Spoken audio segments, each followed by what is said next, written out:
Still rewatching Guardian. Awesome, broski. Let's get ready for streamy stuff. Oh god, I gotta take a shower. I completely forgot last night I was editing. What's up, peoples of the universe? What is going on? Hopefully we can get some good questions and answers in today, because I wanted to do an hour-long stream, but then David did stream, and he had Guardian, so that's completely okay, because, you know, that's an exciting thing for him, so I want him to be able to do a stream. But we'll probably just do like a 30-minute stream and try to get in some questions and answers and stuff, and just try to answer all of your guys' stuff, because it's fun.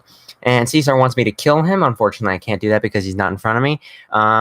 Any guests allowed? No, unfortunately, this is just a quick little stream thing I just threw together because I just wanted to answer some questions. Shingles gotta get out. That's right. How am I doing? I am doing fantastic. How about you, Dino fan?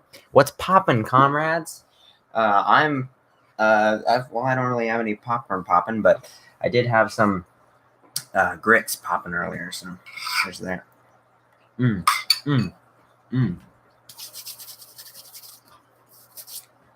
So, let's see how many viewers we get today, because it's a weekend, and we got quite a lot of viewers on a school day last time, which I was surprised. After getting 120 views on the Papa 2019 Thoughts video, I'm feeling very confident. Well, there you go. Nice. Yeah, use that confidence, boy. That's a nice bowl you got there. Yep. And they're going to be Dino Nation contest for Christmas. That's an excellent question. After Spino Dude is done with breakfast, I'll try to talk to him about that. Yo, boy, call me after breakfast. There we go. I see your fish this time. Yeah, there's the fishy right there. He's very hungry. He need to eat. Yeah. I love that fish. Such a big fish. Look at this. It's a pretty big fish. My hand's pretty big. I'm almost 6 foot tall. I'm probably 6 foot tall. Last time I measured myself, I was 5'11", and that was a year and a half, so I'm probably 6 foot by now. Let's see. Did I miss anything? We see a 1 foot Oscar swimming in the water trying to not get eaten by a giant Quetzalcoatlus. Yeah, or Kikizilla over there. He might be trying to eat him. The Oscar eats the last of his pellets so he can stay underwater. Well, not quite yet. He hasn't managed to gulp everything down. Feed your fish, you degenerate. I fed him a little bit this morning. He's big and fat, and he'll just eat nonstop. So I can feed him for you guys a little bit, but I'm not going to feed him much. I'll just give him one good handful. Hopefully you guys can see him. Don't jump yet. Nope. Not yet. Not yet. Dude, that was your poop. There you go.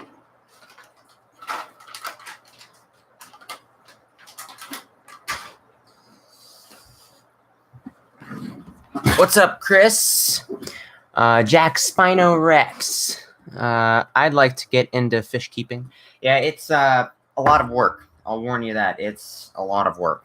And it's not as easy as people think, just putting water into a fish tank and then just putting the fish in there, because you have to...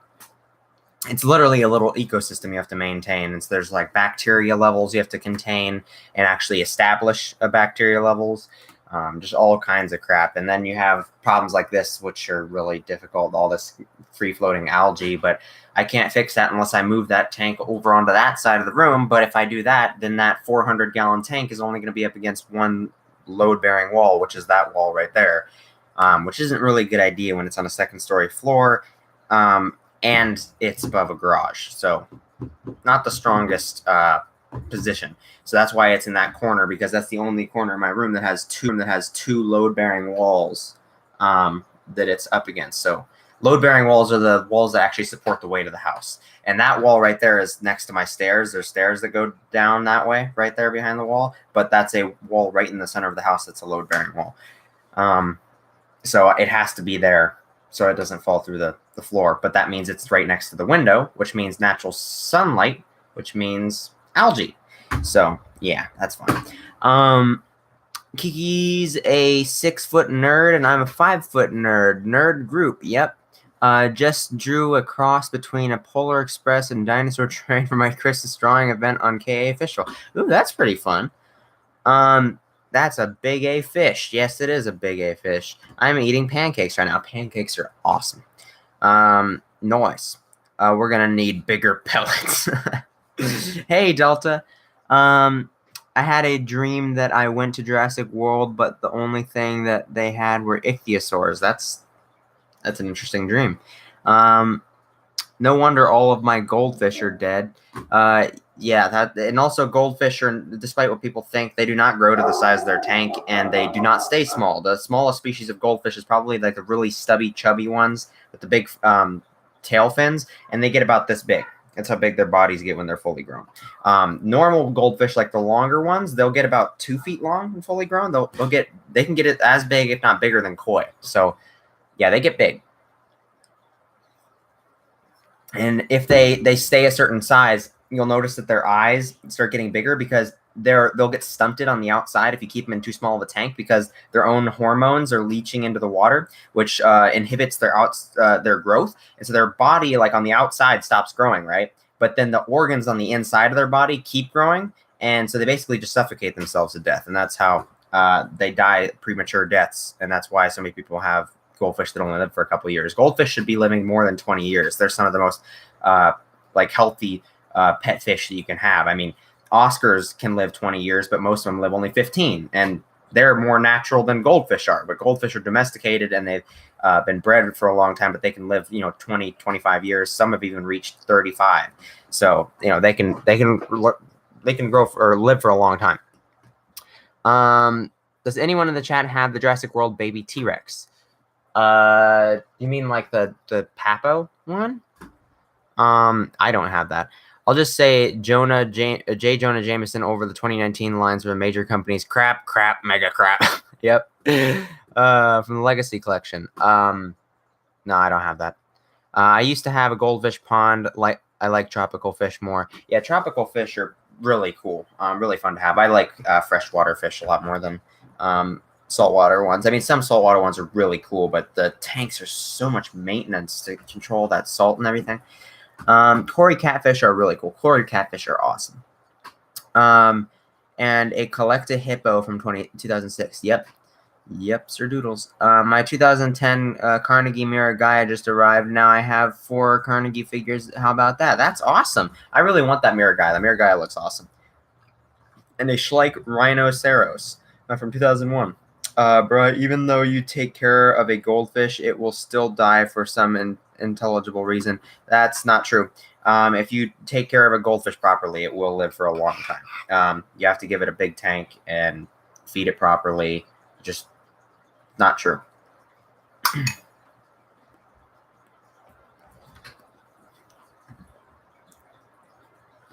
3 collector figures. Which ones?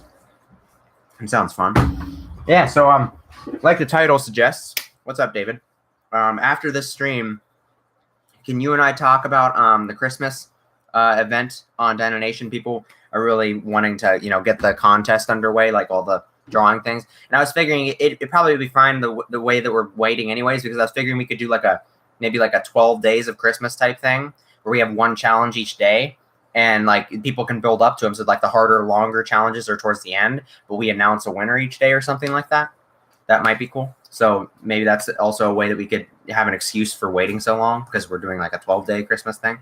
But yeah, what about that? Let's talk after that. Mapu, Skiriamimus, and Lythronax.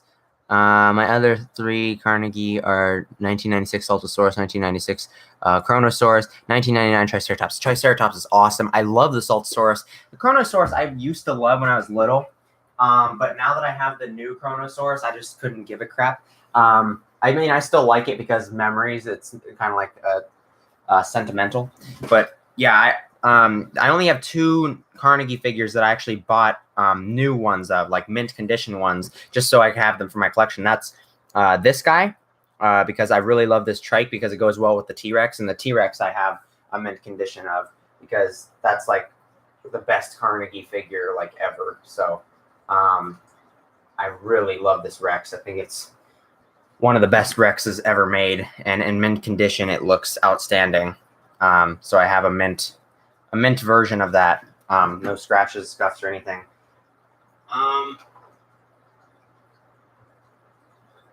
Wait, is that a scratch? Nope, that's just dust. That's just dust. All right. Yeah. But those are the only two I have. But I mean, I would get a mint condition Spino and Giga, but those two are really in good condition right now. They're not like my Rex or my Trike that are just beat to all hell. Like, look at this. This is my Rex. It's still better than Bloodtooth, that's for sure. It's only missing like one finger, and the teeth aren't in too bad a shape. They're not in good shape, but not really in terrible shape. It's mostly just scuffs and stuff. But this is also a unique paint shop that I haven't seen too many people own. This one, it's the one with the black lines and the orange line on the belly right there, or the back right there. It's really a different one. I mean, usually they just have that black line on the face right there. That's what my newer one has. It's just like that. It doesn't have that. And my Trike is the same thing. I'm not going to pick it up because it's holding up blue, but it has scuffs all over, except I didn't know that those figures are actually like or at least the Trike figure is actually a green plastic underneath it. It's really, here, actually, I want to show you guys. It's really weird. Really weird. Look at this. This is my beat up old Trike. Come on, if it'll focus. Focus. Focus. There we are. Look at that. It's green. It's like a teal color underneath that. If you look at the beak, it's like a teal plastic. It's really odd. Really odd. But yeah, this one's all beat to hell too, so that's why I have a new one of that one. A lot of my other Carnegie figures were a little bit more well taken care of and less loved to hell, I guess. But, or just were more durable, whatever way you look at it. Let's see, what did I miss? Pancakes versus French toast. French toast is pretty good. I haven't had that in a long time. I'm going to go with French toast. Last night will forever be known as the cursed image era of Dino Nation, basically. What's your email? I'd like to send you my fan art. If it's, for Mesozoic, I'll send it to...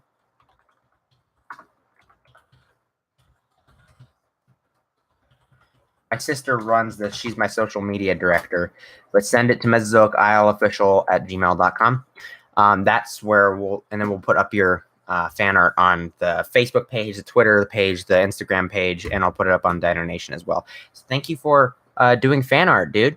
Can you show us your collection? No, because my Monster Commanderus Rex is right up there. And I mean, I can show you all this. I'm not going any further than that because the Monster Commanderus Rex is right over there. So I'm not going to show you the whole collection.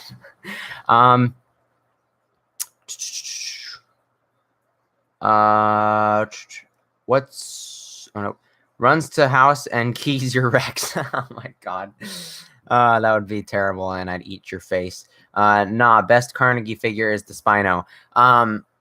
Well, I mean, that's debatable. I'd probably agree with you, but that's easily one of the best ones and really well done. I mean, just really fantastic. And easily, if I were to pick one that I want in mint condition, it'd be that one. So, there you go. Yo, Fiasco, it's been 4 days. Where's the stream? Oh, I didn't know the Fiasco was supposed to stream. Have you ever ate toast with hummus mushed up chickpeas? It's the best healthy breakfast you'll ever have. Well, best healthy healthy breakfast don't usually taste good, so I don't really care, to be honest. That's the original paint scheme. That figure also was Whoppy eyes if you look at it from the front. Mine is actually really good. The new one is really good. It doesn't have wonky eyes at all. And neither does my old one, actually. My old one is pretty good, too. So I think I got lucky with that. It's really because they're hand-painted, so they're not always the same. How can I send you Red Tooth fan art? Like I said, that email right there. Who uses Facebook anymore, Mother Zucker? I don't really use Facebook anymore, but I'm still on there every once in a while just to keep in contact with people that don't have Instagram. That's the only other one I use. I don't really like social media, but Instagram's kind of fun just because you can just put pictures up and there's no other like advertisement bullcrap and articles and BS. So it's just pictures. That's why I like Instagram. Yeah, I use Facebook just because of that, because like Kayakasaurus and Bioniclesaurus are on there, and they're friends of mine, and I talk to them through that. And I also have a bunch of family members that aren't on Instagram. So there you go. LMAO, you have social media director already. I've had Mandy as a social media director like since the beginning of the year. I hope your sibling slams a door and we see the Monster Commanderus Rex fall. It doesn't really shake this too much, fortunately, because there's like all the different supports that are on the different parts of the wall. It's pretty stable. It doesn't shake too much, surprisingly. And the Monster Commanderus Rex isn't really that unstable. I mean, if you guys saw the dinosaur collection video recently, again after the dinosaur tournament, you had to go back and look at my collection. You see that the spot for it is kind of small. When I look back at the video, I'm like, dang, that spot looks really small. How am I fitting that massive figure in there? But it's because its feet are right on like the edge of it. But it's actually really stable because it's leaning on its tail right now. But its feet are on the edge of the thing, and then the whole front of its body is hanging off the thing. So it's like half of its body is dangling over the shelf right now. It's a really big figure. Hummus is delicious. It really this. When I get the Red Tooth figure, I'll make Red Tooth fan art. Ooh, that'll be fun. That'll be fun. I love Red Tooth. I hope that he becomes that people like him inside the show, and he becomes a fan favorite of the show, because I really like him. I think he's adorable. It just sent it. Oh, awesome. I'll let Mandy know in case she doesn't see it already, but she probably got the notification. Can Kayakasaurus get Discord? He has Discord technically. He's on Primordial Champions, but he never uses it. He just doesn't like it. I've tried getting him on Discord before. He doesn't seem like he wants to. A Kiki stream. Yep. Mother Zucker, Mark Zuckerberg. There you go. Is the Monster Rex or a original sculpt or a resculpt of the Papo Green T-Rex? The Monster Rex. You mean the Monster Commanderus Rex? It is a base figure of a more obscure company, like I've said many times. It is not Papo. It's none of the companies you think of. It's got a base figure. You can still very obviously tell what base figure it is, but Kayakasaurus has customized it to give it a little bit more of a unique look, but it's mostly the paint job that's really different, and some of the face has been resculpted, a bunch of scars and stuff being put on it, and stuff like that, and also just kind of fixing some flaws with the figure. So overall, it's basically the same figure because, it's been written into the script for Mesozoic Isle for 4 years. And so it's not changed much because it's kind of the whole lore around it has been built around how it looked back then. But then when I, came to DinoTube and I knew Spino Dude and he knew Kayakasaurus, I kind of got the idea. I'm like, hey, what if I could get Kayakasaurus to, fix this up and make it look even more unique so it's even more special for Mesozoic Isle and it can be its own thing. And I went for it and he did it. And it's the best purchase I've ever made. I love that figure. Gonna run and do some chores and stuff. Have a fun stream, my dude. Awesome. Well, call me or message me once you're done so we can talk about that. I mean, yeah, message me because I don't know when my sister and I are going out to do that reshoot of that scene that I need to reshoot for Mesozoic Isle. When will you reveal it? I'm not revealing it like outside of Mesozoic Isle. You'll get to see it when it comes out in Mesozoic Isle and the episode as it's naturally revealed. It yet again, Monster Commanderus Rex is just basically a cameo inside of season 1, but season 2 you'll get to see a lot more of us. Don't worry. It's not really a part of season 1, but it's definitely a part of season 2. I bet it's the Hasbro chomping T-Rex. No, it's not a Hasbro figure. Stop trying to graduate Red Tooth. There's no college on Mesozoic Isle. Exactly. Is the Monster Rex what we see during the close-ups of that T-Rex with blood on his face. No, the T-Rex with blood on its face is Rex, the Papo Rex. In the trailer, the most recent trailer, the one with the blood on its face, like right as the montage happens, right after Mandy's narration ends where she says, only the fittest will survive. That one right after that, and the one in the first trailer is Rex, the one with the blood there. The one at the end after the title card, and you see the mouth with the blood on it, that's the Monster Commanderus Rex. There's two different ones in there that have their mouth like open and have the blood stretch and stuff inside their mouth. So there's two of them. I found these really cool model kits of Crystal Palace Megalosaurus and Iguanodon from a company called ArtsyDilo the Miniatures. And the only problem is they're model kits. Oh, that's pretty cool. I mean, if you're into putting stuff together, that might be something interesting to do. What if it's a PNSO T-Rex? Although, you know, people have suggested PNSO before, so it's not that company. Still, no one has guessed the company name for what company makes the figure. Does Red Tooth also happen to be the Carnegie Red Rex? He's a baby, so he can't be Carnegie Red Rex. He's a baby, and he's got feathers on him. There you go. Yeah, I have not confirmed whether or not anybody else is surviving into Season 2 besides the Monster Commanderus Rex for obvious reasons. Once you see it, I think it'll be pretty obvious that people are going to be like, yeah, that thing isn't dying anytime soon. Because it doesn't look like it's something that's just going to get killed off during being a cameo. It's just not.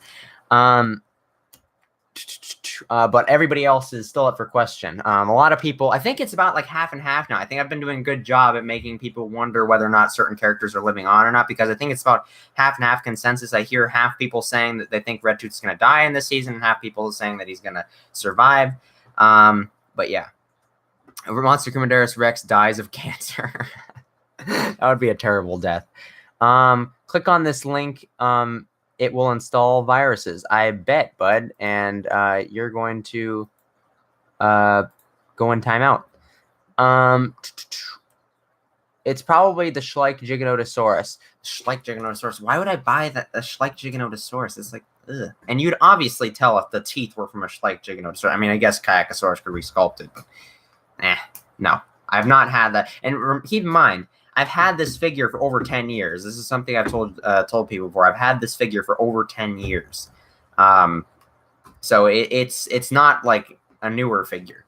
Again, with the weird thumbnail, Aiden. Yep, absolutely. Gets people into the stream. Hasbro JP figures are so choppy looking. Even if they're old. Yeah, they have their issues. I'm going to watch the trailer real quick. Yeah, go for it. No one can guess the company because it's a Chinasaur. It's not a Chinasaur. I'll tell you that. It's not a Chinasaur. It has a company name. I don't know if the company name's written on it. If it was, then Kayakasaurus definitely sculpted over it. I'm pretty sure. Unless it's on the foot. Let me see. I know what the company is. I just don't know if it's actually sculpted onto it. No, I don't see it on the foot. So if there's anywhere on the body, it's not anymore. But yeah, I know what company it's made by, and so does Spino Dude and Caesar and Kayakasaurus. Wait, the Monster Commanderus Rex is gonna, or the Monster Rex is gonna die? I never said that. That's what they said in there. Is the Monster Rex a model kit? No, it's not a model kit. It's a figure. And it's a monster. Here, I'll put it in here so you guys can see how it's spelled.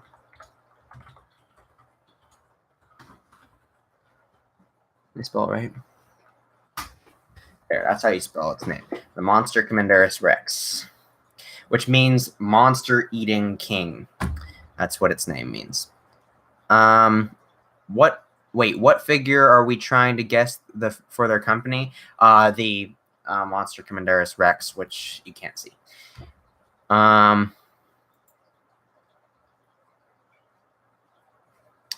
Rebor King T-Rex. Now, people have guessed Rebor, and I will never buy a Rebor figure from Mesozoic Isle. Ever. You can mark my words, so that's not happening. can you check the Mesozoic Isle email to see if my fan art got through? I can't because I'm streaming on Kikizilla right now. And if I go on to my Gmail or the Gmail and sign out of Kikizilla, then it could sign me out of the stream, and that wouldn't be good. So I'm just gonna let Mandy do it. Actually, I might be able to check it on my phone. Let's see. Never mind, I just clicked on the app and now it's updating it. Oh, it's updating pretty fast. Any more questions, guys? I'm going to have this go just for a little bit longer. I don't want to have the stream for too long.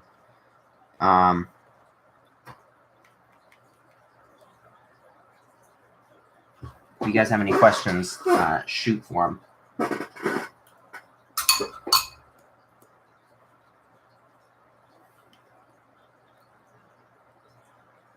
Nope. Never mind, I don't have it on here. I'm going to have to check with my sister, sorry.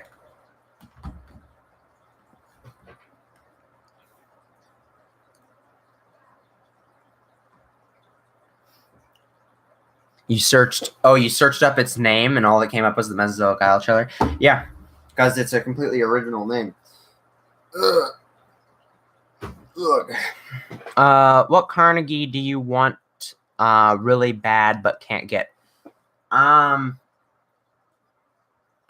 can't really think of one that I can't get that I really want bad. I have a lot of the rarest ones. The ones I really want still are the Cryo, but I can get that on D. Jenkins. The Carnotaurus, get that on D. Jenkins. The 2014 or 15 Tyrannosaurus, the green one with the red face, that one's on D. Jenkins. The Miragaia on D. Jenkins. And the one that's going to be the hardest to get is the white feathered raptor from Carnegie. Because that one's running out really quick on Amazon. But I put that one on a couple of my Christmas lists for a couple of different people. So hopefully I'll get that one this year because I really want to get that one before it disappears. And I need that one for season 2 of Mesozoic Isle. Where is Mesozoic Isle located in the work? In the work? Oh, you mean the world? Are you the world? Have you ever seen The Future's Wild? I have seen The Future's Wild. I like that documentary. I actually own it. I've had it for ever since it came out. Where is it located in the world? It's in the Pacific Ocean, in the southern hemisphere of the Pacific Ocean. So technically, the seasons are flipped. So our winter is their summer, and their winter is our summer. Or our summer is their winter. So yeah, it's just flipped seasons down there because it's in the southern hemisphere of the Pacific Ocean. Do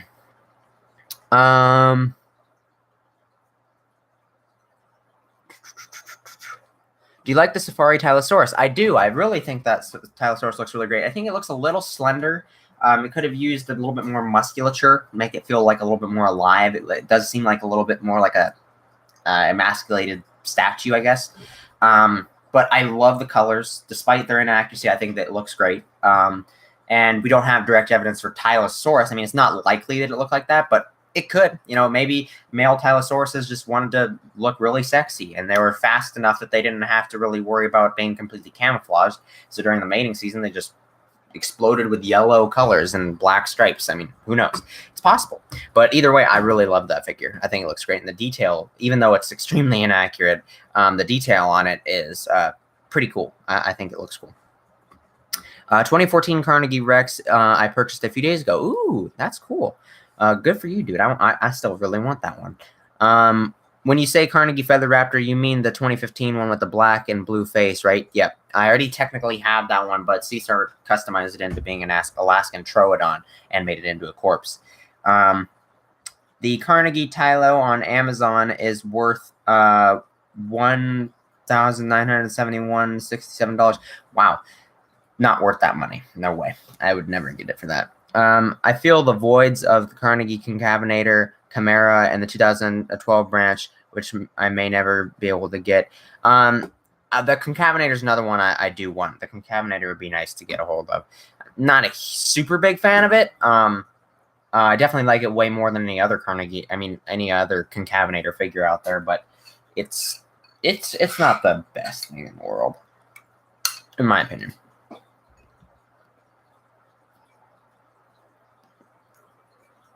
Not gonna tell you, Chris. I've been keeping this a secret for, I don't know, like 6-7 months. A long time. The Monster Commanderus Rex has been a secret. He will know. He'll know once it comes out. I did say, if you're really desperate, you can go through all of the other Mesozoic Isle streams, and I did say a couple times what episode the Monster Commanderus Rex shows up in, at least once. I think I said it multiple times, though. But I'm not going to say it again, because we're getting close to it, and I'd like it to be a surprise. If you do go back and find what episode it is, don't tell everybody, though, because I think most people would prefer to have it just a surprise, because it is kind of more of like a surprise reveal. So, is the Monster Commanderus Rex a Bully Land Rex? No. People have suggested Bully Land before, so that's not a company that is. Is the Dead Alaskan Troodon in Season 1 a Fortirius or what? That's a good question. I would assume that it's a Fortirius, yeah. I haven't really thought of a canon answer yet, but I'd assume it's Fortirius, yeah. It's either Certudimus or Fortirius. Like, show the figure, not the company. No. I'm not going to show you the figure. Not happening. Is it some obscure company? Kind of. I don't think that you guys will guess the company. I really don't. But it's not necessarily obscure, if that makes sense. Not necessarily. I mean, people know about it, but I don't think they really know the company, if that makes sense. It's a little confusing. It'll make sense once you see it. AAA Rex. Oh, is that the company that makes Billy? No, it's not them. It's not that company. Good guess, though. That's a pretty good guess. Although they do have a Chinosaur quality to them, so you probably would be able to tell. Do you have the Carnegie Caudipteryx? There's one of them on Amazon, literally one. Buy it from DJ instead. I do. Where is it? Oh, it's in here. No, it's not. It's up here. No, it's not. It's down here. Yeah, it is. So my grandparents they were clearing out their house, and they had a bunch of figures and boxes that they had that they bought from a long time ago. They were just toys, for us, their grandchildren, my cousins, our family. Whenever we went over there, we had toys to play with, and they had a bunch of safari figures and a bunch of Schleich figures and stuff. And I've been collecting them over the years. They've been gradually giving them to me, but recently they went through the whole house and found a bunch of them, and I got the Carnegie Caudipteryx from them. Of course, it's missing a toe, and it's kind of scuffed up, but it's really cool, and it makes an appearance in Mesozoic Isle, the prologue episode, so it's got some use in it, but I don't really have an intention to go and buy a better one, because it's not really all that great. I mean, I have it in person, and it's pretty good, but it's just, not really worth going out and buying another one when I already have one that's in decent shape, besides the missing toe and the some of the scuffs on it, but it's still in pretty good shape. I put it down here because I just don't really care to look at it, so it's in there. Also, one that they gave me was this. They gave me this. Their Schleich Deinosuchus. They gave me this one a long time ago, and it's really the ugliest thing on the planet. I mean, it is hideous. Fun fact, back before I had the Carnegie Deinosuchus, this was going to be Douglas inside of Season 1 of Mesozoic Isle, because I didn't have any other Deinosuchuses. So in the first version, this was Douglas. And, oh my God, I'm so glad I didn't. I'm so glad I changed it up. And I think I also at one point was considering using my big squishy Safari one. And then there was also Spino Dude gave me his Recur one, which I was considering because I don't know if it was going to turn out good, but he sent it to me, and I decided to still go with the Carnegie one, which I'm glad I did because that was the best. They also gave me their Schleich Trike, their little mini one. That's from my grandparents. And this one is also from my grandparents. This rare Safari figure. I haven't seen it around much, but it's a translucent white and orange, and it is officially made by Safari, if you can see that. label. It's kind of hard to see, but it is on there. So yeah. All right, what was going on? What is it originally? Was it originally a Tyrannosaurus Rex, Tyrannosaurus figure? Oh, the Monster Commanderus Rex? Not necessarily. Because originally, remember this. It has T-Rex DNA in it. That's confirmed, but I haven't confirmed its whole genome. Like its base genome is Tyrannosaurus Rex, but Indominus Rex is too, and it doesn't necessarily look too much like a T-Rex. Its base genome is a Tyrannosaurus Rex. The rest of it is classified. I haven't said anything about that yet. Might have slipped up a couple times if you go digging for it, but it doesn't have anything else that's been revealed yet. And it originally it was not customized at all, and it was still a Mesozoic Island, still a hybrid.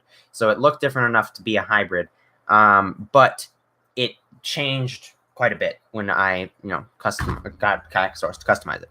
So not a T-Rex. It's different enough from a T-Rex to be a hybrid. So there you go. Top of the morning to you, laddies, or to you, boy. Yeah, top of the morning to you as well, Barnaclesaurus. What's the best thing your grandparents had? If there's a really good one that they gave me, it's probably up here, because that's where I keep I removed all the stuff I don't really care to look at anymore. So, do we have anything good up here?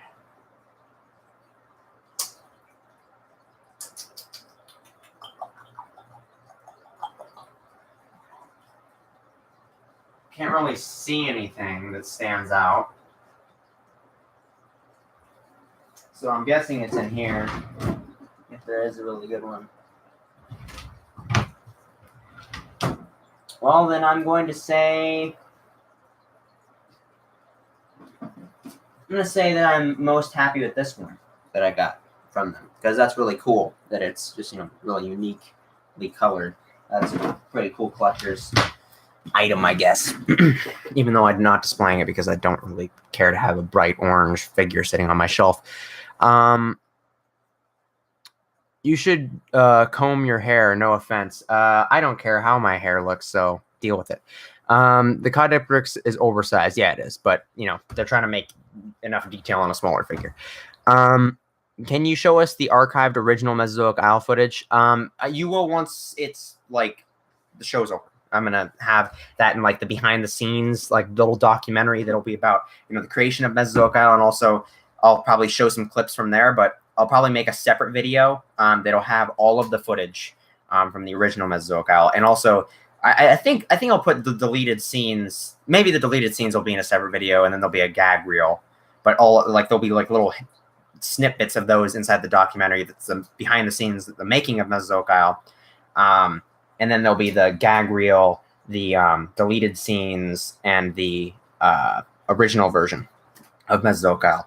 So, yeah, that'll be what you're getting in terms of that stuff.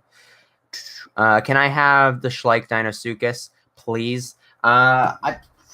Sure. I was gonna probably sell it because along with other stuff. So I'm not gonna be selling them for too much, just basically to get a little bit of money off of it to help support Mesozoic Isle, and then the shipping. So once I announce all the figures that I'm gonna be selling, and I'm gonna be putting eBay links inside that video, just keep an eye out. I will be selling that one.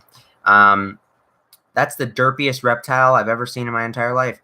Yeah, it's pretty stupid. I will give you Paris, Mojo Tyrannosaurus. Okay, I don't really care for the Mojo Tyrannosaurus, to be honest. It can't be Mojo. No, it's not Mojo. Monster is a Mojo Rex. No, it's not.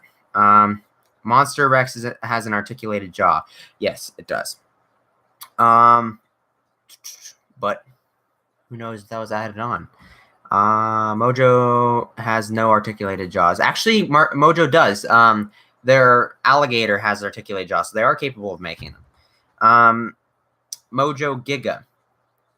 Mojo has a Giga? Oh, their new one. No, it's not that. I'm having the best conversation with Spino, dude. Awesome. I know a place where you can buy Carnegie figures for $4. That's awesome. That's really great.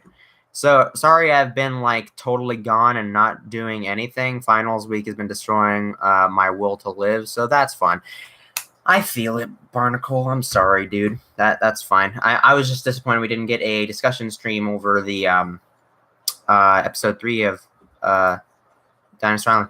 Was it last week? It was last week. So it's the 12th that we're getting the next episode of Dinosaur Island, right? 12th. Tell me, Colsaurus. The raptor, I remember the raptor. You think you're so cool, cries softly in the corner. It's the T-Rex restaurant at Disney World. Oh, really? They saw that there. What is the most cringy thing in the original Mesozoic Isle? That's hard. There's so many choices. There's so many bad sound effects. It's definitely the sound effects. They're probably the most cringy. I mean, go watch Red Tooth's Demise. That's actual noises coming out of my mouth. So yeah, that's pretty fun. They have a wall of Safari and Carnegie figures. That's really cool. Will the gag reel include the Discord video voice chat from Tuesday? No, it's not gonna have that. It's just basically stuff that we were like saying on the set, and my grandpa making dinosaur porn jokes while we're filming certain scenes, and me just screaming random crap at the camera, or talking for the dinosaurs, or me just turning on the camera for random reasons and pointing it at my face and doing stupid stuff, or the figures getting stuck and just not moving, or a bunch of stuff. Just whatever makes me laugh, I guess. I'm just going to throw it in there. Tell me, Colsaurus, where is it? He said in Disneyland. My brother used to collect dinosaurs. I asked him if they, if I could have them, and he gave me them. It contained the Safari 2007 Raptor Papo Dimetrodon and the Safari Tube Dimetrodon. Ooh, that's pretty cool. I have 5 Safari Tube Dimetrodons right now. They're pretty cool. The Papo Dimetrodon's pretty cool as well. The 2007 Raptor. Oh, the brown one. Brownish red one. It's a modified Mattel Indoraptor. No, it's not a Mattel figure. I already said there's no Mattel figures inside of Mesozoic Isle. I bought a good condition Carnegie Red Rex for $5. That's pretty good. That's a pretty good deal. I'm grasping at straws right now. Oh, that's interesting. Not buying from Rebor is the smartest decision you'll ever make. They don't deserve support or money. I agree with you absolutely, Ogie. The rest were Chinosaurs. Oh, the rest were Chinosaurs. What? I paid $10 for my Tanystropheus there. Oh, I guess maybe they lowered the price, or maybe Colsaurus is remembering it wrong, or maybe he's lying, or maybe you're lying. Maybe somebody, or maybe you're both lying. Who knows? Maybe they're $25 a piece. They have some of them on sale. Oh, so it's on sale. Give me a link at Colsaurus. Dang, I wish I lived in Florida. Same bloopers are fun, and I have many, so I too do a bloopers and behind the scenes after all seasons are out. Yeah, my behind the scenes is mostly gonna be me talking, so I can give context and stuff. You know, me like just kind of doing a proper interview, and then just a bunch of scattered footage of like things that would like us going to locations. Once I was recording myself while I was chewing gum, and we were walking to another scene location to film. It was really weird. I mean, I did all kinds of crap. So there's just gonna be plenty of stuff to use. Also a bunch of footage from, you know, filming from the museum and stuff like that. Just anything I can to make the most out of the footage. And also hopefully by then I'll be 1,000 subscribers, and I can monetize those ones and make some money off of Mesozoic Isle, so that I can get some money to use for season 2 of Mesozoic Isle, because I need this series to be self-sufficient so I can keep doing it. Because yeah. JP Fangirl. Yep, clever girl. I don't even know why I'm here. I don't even collect dinosaur models. I don't know why either then, my dude. I don't know. Are you interested in Mesozoic Isle or something? Or I don't know.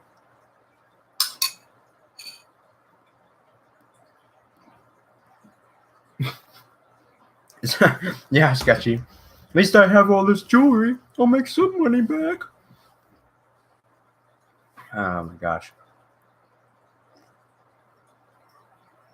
The first episode of Treasure Hunters was literally just a bad idea that I just threw together in the same day. And it wasn't super well executed. I'll give you that. But the second episode I'm really proud of. I'm really proud of the second episode of Treasure Hunters. I may have asked you this a few streams ago, Kikizilla, but what was the footage in Kiki Quest for the Aloe and Diplo clip from Mesozoic Isle, or was that filmed solely for the documentary? It was filmed solely for that documentary.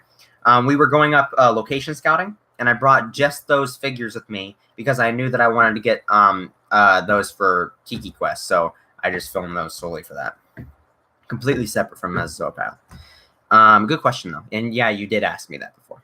I know someone asked me, I don't think it was you, but I think someone else asked me that on in the actual comment section of the Kiki Quest thing. I better make that damn dinosaur tournament, LMAFAO.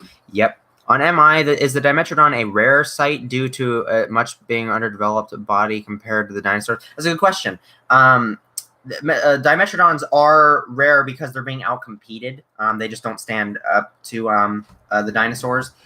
They do live in the eastern wetlands of Mesozoic Isle, which is the same area as Spinosaurus and currently Suchomimus. But I'm considering moving Suchomimus to Sunset Hills, which is a desert, but I think it might be an interesting setup to have it there with Tarbosaurus and stuff like that. That might be interesting, instead of having to compete with Spinosaurus.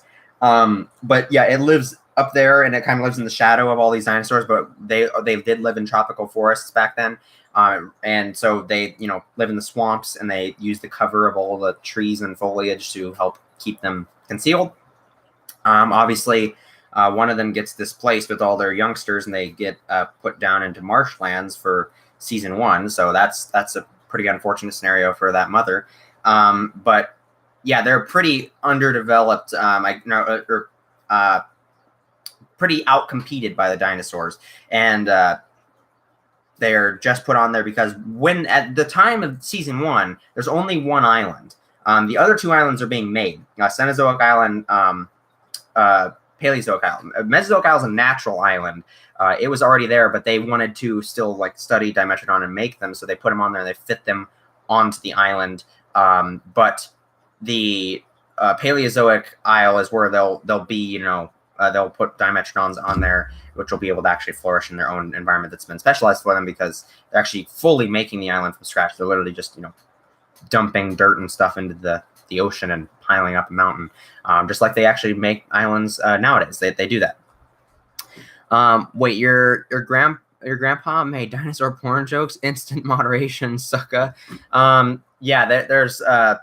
There's some jokes we made about certain scenes and stuff like that. I will have to censor some words used in some scenes, quite a few actually. I'm a potty mouth in real life. I try to keep a professional attitude because I know there's a lot of kids that watch my stuff, so I try to keep it professional. But I'm a real potty mouth in life. But my grandpa was saying some pretty dirty stuff when we were filming a certain scene. It was really funny. And unfortunately, a lot of it I didn't get to record because the camera was off. But then there was other stuff that I did get to record. And also, yeah, while Cam was here and we were talking about Scottish people, I did do some Scottish impersonation in this one scene. I was trying to drain the battery, and I'm just screaming at the camera in the Scottish accent. It was pretty funny. Are there Cenozoic animals on Mesozoic Isle? Yes, there's Megalania, which you'll get to see inside of season 1 of Mesozoic Isle. You'll see a Megalania or a Varanus priscus. But there's also some birds, like modern day birds and modern day mammals and turtles and stuff like that. So technically those are Cenozoic, but mostly just a couple scattered things about. The only one I can think of right now is Megalania, and that you will see that in season 1 of Mesozoic Isle. So there you go. How would Suchomimus survive in a desert? It was already hot way back in Niger and the African time. It was basically a desert anyway, so it's not too much of a stretch. But it doesn't matter if it wouldn't have survived like that inside the prehistoric times, because remember, these animals are completely made by humans. So if they want them to live in a certain environment, they make them that way. They've also made certain animals more susceptible than they normally would be to certain temperatures, because they're trying to influence them to stay out of certain regions. So if they really don't want an animal to go into this one region right next to it, and they want it to stay in its own region, they might make it really vulnerable to the colder temperatures inside that region. And so that's one way that they could try to influence them to stay in their own area. Obviously, some animals are really resilient, like Giganotosaurus, and they just go everywhere. They don't care, and they have really big bodies, so they're able to, sustain multiple ranges of temperature, which temperature and land barriers are the biggest things that they try to use as influence to keep animals outside of that thing. Also, food sources and what's convenient for them. But yeah, Suchomimus I'm considering putting into Sunset Hills, which is a desert, but it would mostly live inside like the canyon area, which is kind of like Red Rock, Colorado, and the Grand Canyon mixed together. It's kind of like that. And there's a bunch of rivers and streams, but it wouldn't have too much competition with other larger animals, which stay out of the canyons mostly. But there's also a lot of fish and stuff in there, and it would give it an area to not compete with Spinosaurus. So that's what I'm considering. Because I do want Suchomimus on the island. Captain Hook from Treasure Hunters sounds like he has a lot of built-up saliva in his mouth. He probably does. Camosaurus profile pic. Go home. You're obviously drunk.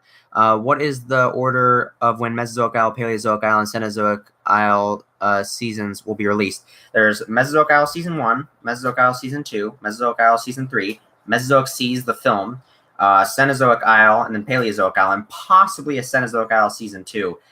And I'm saying that because it's going to be hard to pull off the Paleozoic Isle. The reason why it's last is because I'm giving it as much time as possible for new figures to be released, so I have as many Paleozoic figures as possible, so I can add them into that show and have enough figures to make a show out of it. In Cenozoic Isle, I'm saying there might be a second season just because I think there's enough figures for 2 seasons. For enough original figures to bring in new stuff for the second season and whatnot. But that's only if I have a good story for it. But I do want to make at least 1 season of Cenozoic Isle and 1 season of Paleozoic Isle, but there might be a second season of Cenozoic Isle. But after all that, I plan on moving on to other projects that I have inside the Prehistoric Archipelago that aren't announced yet. So, but there's no Mesozoic Isle coming back. Mesozoic Isle after season 3 is last season, and then it's done. I will return to Mesozoic Isle again, but it will be in the form of short films or films like Scars, 30-minute to 45-minute films.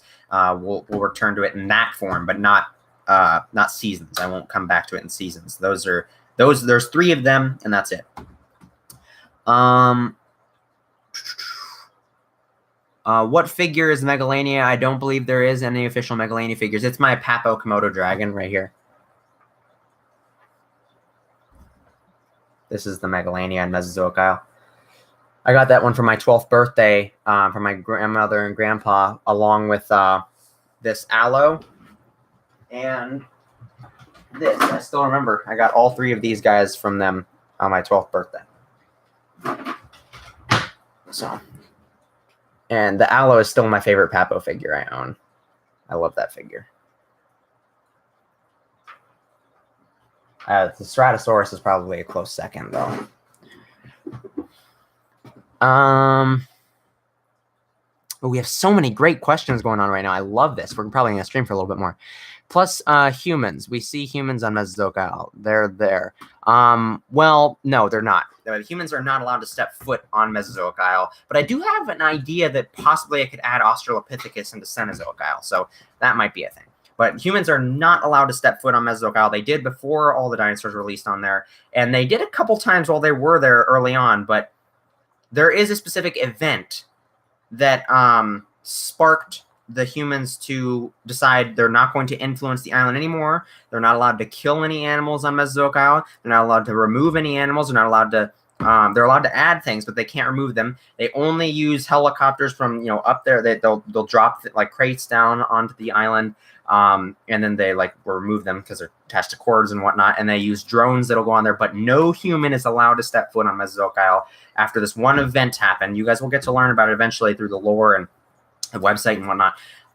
But there is a specific thing which there's already been hints towards that has happened. There was a big deal, and it still is. It's a huge factor into the way that the Prehistoric Archipelago works.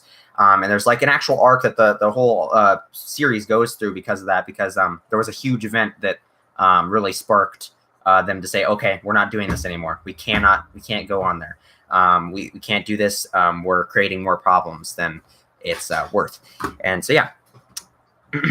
I'm getting really excited now because I love this story.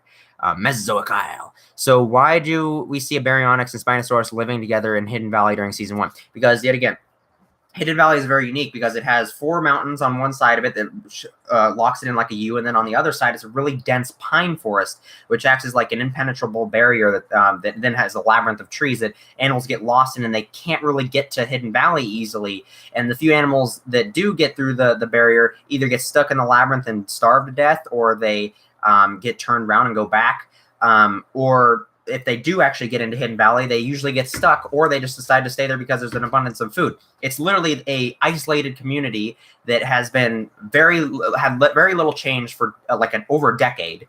Has had very little change, and so the animals there have been like basically the same for this whole time. And all these animals that, because it is hard to control them and keep them inside their designated zones, and certain individuals do go adventuring around, and sometimes certain individuals venture in there and they get stuck. Baryonyx is indigenous to marshlands, which is the region where Hidden Valley is. So Baryonyx is natural there, but the Spinosaurus is not. And when this storm hits Mesozoic Isle, it's going to wash out all these trees and make new passages into Mesozoic Isle, into Hidden Valley, and it's going to make it a lot easier for animals to get up there. And then the herbivores are going to go in there exploring all this new plant growth that they've never seen before, and they're like, hey, this is awesome. And then, even though it makes it easier to get in there, there's so many trees and stuff that they don't know their way around, that they're like, where the heck do I go now? And then they get stuck in there, and now there's all these new herbivores being flung in there, and there's this huge influx of herbivores, and with the herbivores comes the carnivores, which is the big problem. And the carnivores then create this disruption in the balance of power, and there's so many things that it's hard for the apex predators to take control of it, and everything gets tipped over, and it starts plummeting into chaos. And so that's why the whole plot for Mesozoic Isle season 1 occurs, is because of that storm, which disrupts Hidden Valley and creates it that way. And there's a lot of mixed species in there because they keep getting stuck. But also, real inspiration behind this is kind of something I haven't said before. A real reason why I kind of did this and why I made this part of the lore and Hidden Valley in the first place is because originally it was just I went about it kind of like the original seasons of Dinosaur Island when I first wrote the script, and it was just the whole island. We were just playing around on the whole island, and all these different animals lived in the same place, and they were all mixed together, and they were running across each other. But then I realized this is ridiculous. That they can't be, supporting all these different animals in the same place, and it's just so mashed about, and this island's so big, and so then I just restructured the whole island. I set up designated zones, and then I made up Hidden Valley, and I made a whole lore behind it, and made it a very unique spot on Mesozoic Isle, which is a very, very small spot that's less than 0.5% of the area of Mesozoic Isle. It's a very small area on Mesozoic Isle, but it's a very big area, in terms of compared to us. And so that's the whole lore behind it, and why there's so many different animals mixed into the same place is because it's a very unique area on Mesozoic Isle, and it also has a very good temperature range that's very moderate that allows a lot of different animals to be able to endure that area on Mesozoic Isle. So that's the kind of like the inspiration behind the change with lore to make that part of the island. But within season 2 and 3, you'll see a lot more perfected environments, because you're going to get to see basically the whole island in season 2. I don't know what I'm going to do like in particular with different areas in season 3. I haven't really thought of that, but basically everything, every region of Mesozoic Isle will be explored to some extent in season 2, except Northwoods, which is where Albertosaurus and Pachyrhinosaurus live. And I had a cool Pachyrhinosaurus storyline planned for them, but I've decided to scrap that because I don't feel like it fits, and it's just kind of like it's just kind of put in there. I don't really have a good idea for it yet. So that might happen in season 3, but I'm thinking I might just delay that and make a film out of it later. But we'll see. But currently, Northwoods is the only region that we do not explore in season 2 of Mesozoic Isle, but we might get to see some of it in season 3. But yeah. And also all the little tiny microscopic parts of Mesozoic Isle that are just off its coast of the mainland. Those ones we won't explore inside of the 3 main seasons. Okay. By the time we get Paleozoic Isle, there will be 4 new Dimetrodons and like 1 other actual new Paleozoic. Yeah, there's already quite a few more, which is useful. Boy, I'm ready to talk. Okay, I want to finish up the stream first. I love that figure so much. It looks so lifelike. Oh, the Komodo dragon. Yeah.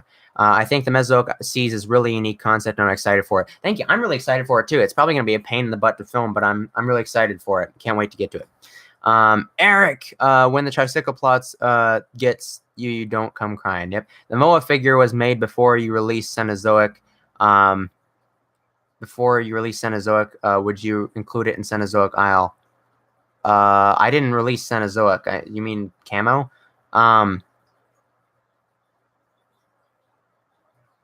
You're saying if a Moa figure's made? Yeah.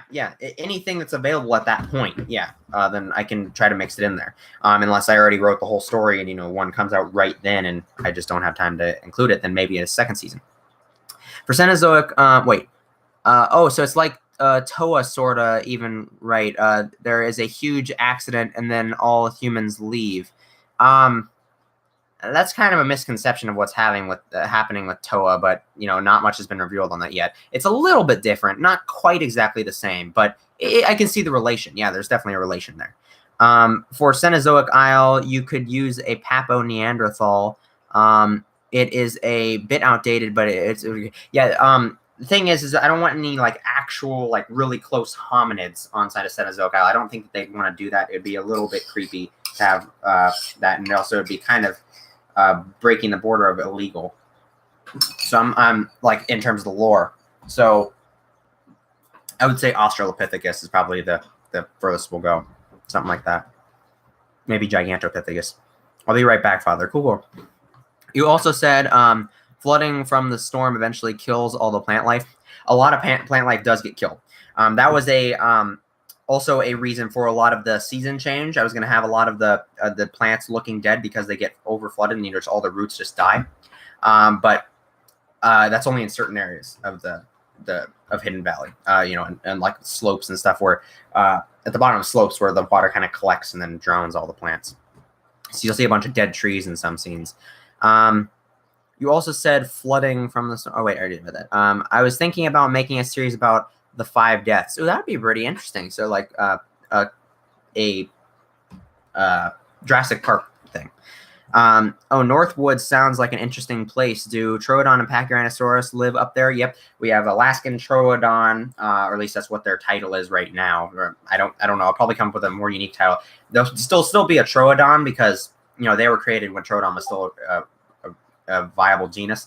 With Pachyrhinosaurus, Albertosaurus. There's a couple other species that you can find in there, but they're not really native. I'm having trouble thinking of... Regaliceratops lives up there. And yeah, that one does get snowfall during the winter. But during the summer, it's usually just, it gets a little colder in the nights, but it's definitely a cooler area.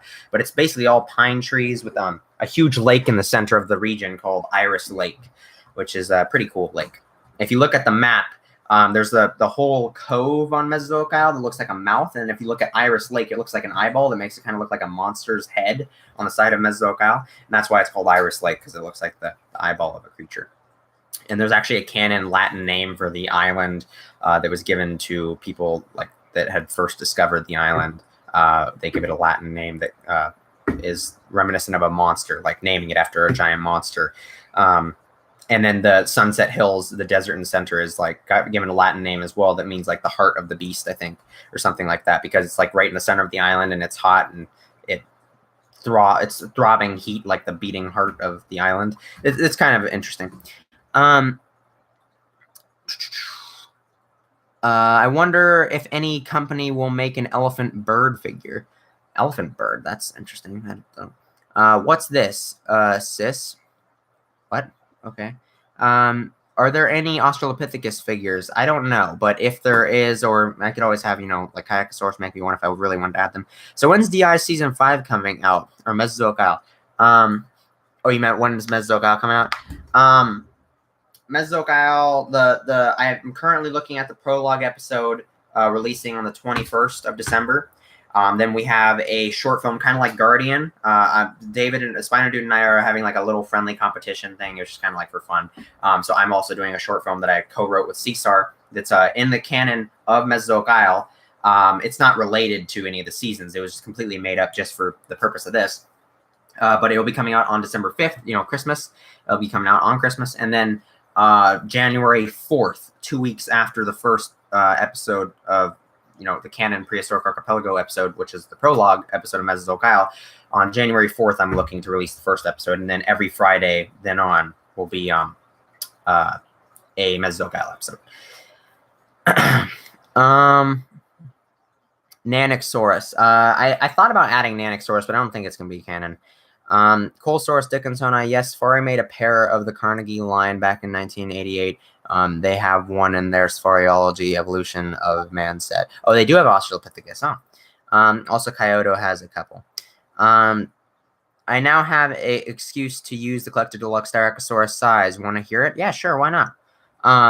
Oof, I just watched the Avengers trailer. I'm back. It looks so eh. I know, I was kind of disappointed by it. Who just messaged me?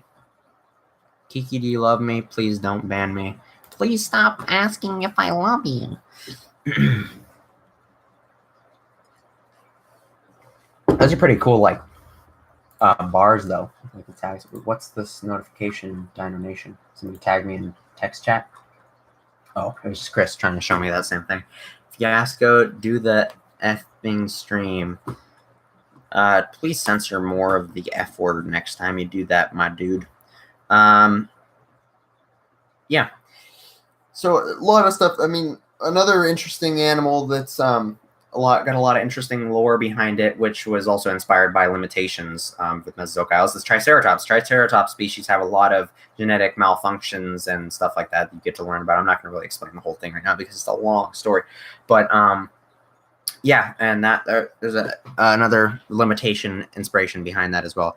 I want to get into the Deadpool movies. Do I need to know the lore or anything before I watch them? No, you don't need to know anything. Just watch the first one and then watch the second one. And you're good.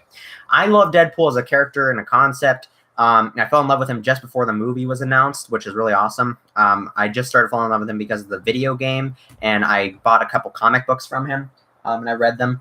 And I really love just who he is. He's just really hilarious.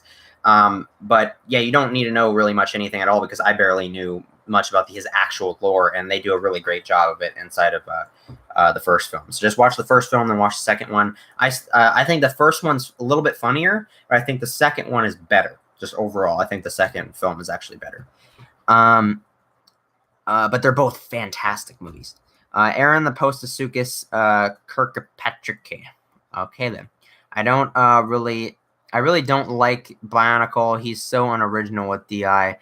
I mean, it's not the most original idea, but he's a lovable guy. I mean, he's a really great guy, and he's really passionate about it. And I mean, you gotta love that. Mesozoic Isle, on the other hand, is a masterpiece. Well, thank you. I put a lot of hard work into it, but you haven't seen it yet, so still hold out for that.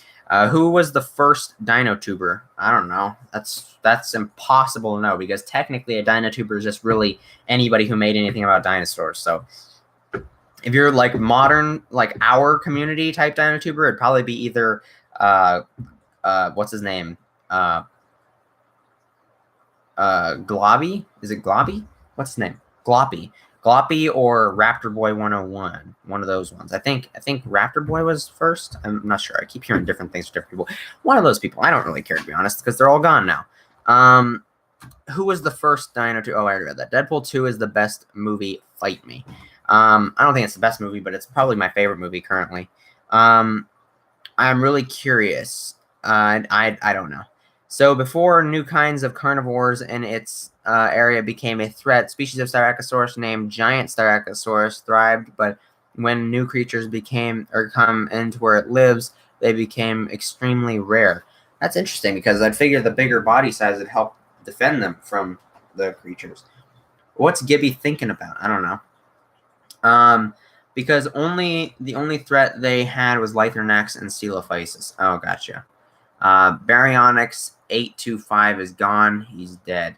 Okay, then. I think that's a person that actually did pass away. So let's not joke about that. You could say that they're extinct. I guess.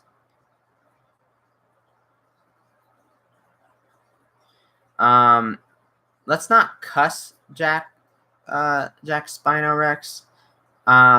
He said, I'm not going to reveal his comment because he cussed in it, but he said he created the effing genre, which I agree with him. He did basically, well, he didn't create it, but he really made it popular. He made the genre popular. So we do owe him a lot for that. And Mesozoic Isle isn't even out yet. I do have to agree with him on that. So Mesozoic Isle isn't out yet, so you can't really, but you know, if he really likes Mesozoic Isle just based off the trailers, that's cool. I mean, I'm fine with that. But yeah, I mean, definitely, I don't think that Gibson is, you know, bad or that you shouldn't like him just because of that. Because the only threat that was light through an axe and steel, I already read that. Dude, I'm so hyped for Mesozoic. That's awesome. I'm really excited. I'm really excited for you guys to see it. I'm really excited to see what you guys think. I really hope that it turns out to be as good as everybody's hoping it is. Yeah, I mean, it's a lot of pressure. It's a lot of pressure. It's really hard. I mean, believe me, guys. I mean, I was like you guys were. I mean, I know that a lot of people look up to me and sit there and think that I'm just like unapproachable. I think I do a pretty good job at making myself feel relatable and outreachable, like, because a lot of people seem to communicate with me a lot, and I try to respond to every comment that I get. But you know, I was just like you guys. I thought that Bioniclesaurus and Camelsaurus are just like gods, and that I couldn't talk to them. But they're the most nice, genuine human beings. I mean, Bioniclesaurus is really busy a lot, so he doesn't really get around to talking to a lot of people, unfortunately. But I'm just like you guys. Like, seriously, I'm just one of you guys. Like, I'm just a fan of dinosaurs. That's, you know, maybe I'm a little bit older than most of the people in the community, but still, I mean, I'm just like you guys. I just want to do this, and I'm just, the only difference that's really between Mesozoic Isle and a lot of other people is I'm just putting a lot of work into it, and it's mostly just my character because I'm really dedicated to this, and I'm just really putting my all into this show. But you guys are all capable of this exact same thing. You just have to believe in yourself and really try. But yeah, I mean, don't ever try to think of myself as like above all of you guys. I'm right there with you guys, and you guys can do just as much as I can. You guys are capable of it. It's just I'm just really still, I'm so happy that you guys all are so supportive of everything that I do, because, you know, it is really happy, a really happy moment in my life, because, you know, my dream is basically coming true. I really want to do all this. And the fact that so many people are supporting this, and so many people started supporting this just based on me just telling you guys what my show is going to be like, is really ridiculous. Now my hair is annoying me just because it was like flailing around. But yeah, I mean, I have to thank you guys. You guys are the reason that Mesozoic Isle is a success. I mean, it's just, you guys are just such amazing people. So I can't believe that this is just so much success happening right now. I'm currently waiting for a girl to get back to me on whether or not she's coming to my band's show this weekend. And I thought waiting for MI to come out was tense. Oh, is this a girl you're interested in, Gibson? If this is a girl you're interested in, I'm wishing you luck, bro. I'm wishing you luck. I'm literally shaking and crying right now. Okay, then, that is really excited. Ooh, it's raining outside. I can go film some delicious, sexy shots. Oh yeah, do that. That sounds some really cool stuff in the rain. Thanks, Kiki. I will believe in myself. Yes, absolutely. Do it. Do it. I mean, Gibson, just think about it. I mean, if you look at it now, Gibson's original, like, 2 Dinosaur Island series were crap, utter garbage. But the reason everybody loved his stuff and still love him and still love that show is because he was passionate. He had a love and care. He was literally just bringing out the inner child in all of us. He just literally just doesn't care. He's just posting videos about playing with his dinosaurs. That's basically it. Just do what you love, guys. You guys all can do it. You guys can become the next Bioniclesaurus. You guys can make the next Mesozoic Isle. I mean, just do it. Just do it. That's it. Just go watch a bunch of not Sam Witwicky. What's his name? Shia LaBeouf. Just do it videos and just get yourself motivated. You're literally above me. Your trailer. No. Okay. I'm not. I'm a little confused by your wording there. I know who is the worst Dinotuber is. Me. No, that's not true. That's not true. Don't tell yourself that. Thanks for that. No problem, bro. Bionicle is in a band. Yeah, of course he is. He's a metalhead. You have a band? Yes, I'm using scientific names. Get over it. Thanks for the luck. You're a great dude, bro. Yeah, totally, bro. I know who the worst Dinotuber is. Me. Why do you keep saying that? Don't say that. Sending Gibson prayers. I'm surprised Gibson doesn't have a girl. He's a sexy beast. Yep, he's just a nerd like all of us. We're all susceptible to being a dino nerd and just not brave enough to go out and ask a girl out. So, like I said, we're all in the same boat, guys. No, none of us, not Bionicosaurus, not Camlosaurus, not myself, not Kayakasaurus, or above any of you guys. We're all just dino nerds. Some people are better people than others. I'm not going to mention the name of the person, but we're all just people. We're all people, and you should never feel like you can't reach the success and love of other people. I mean, that's just a lie. Hello, I'm late. What's up, VRB? Thank you, Kiki Guru. Yeah, there you go. I swear to Godzilla. No, I'm the worst dino tuber. No, oh my goodness, guys. The ugliest dino tuber is me. No, what the heck? Just guys, stop beating up on yourself. You guys have to be confident in yourself. Everybody has their limitations. Everybody has their limitations, but it's how you deal with them, which really makes a difference. One pair equals a 1% higher chance I won't single-handedly doom my family's gene pool.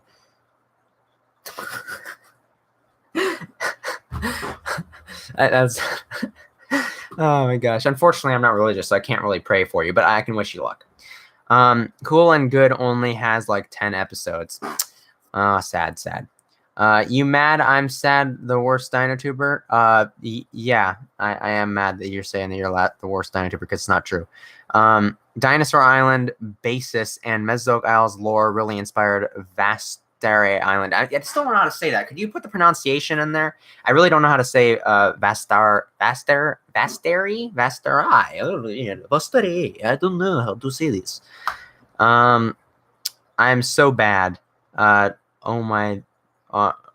forget what OML is supposed to stand for. Here we see a rare Bionicosaurus searching for a mate. Sorry, I had to install my Amazon Echo Dot. I think I might open a present today, which will be epic. Yeah, my sister got me 2 presents. Apparently, she got me one a long time ago, but I'm going to open up one for my birthday, which I'm pretty excited about. I'm kind of hoping it's a dinosaur figure, but it might be something different. So I don't know what it'll be.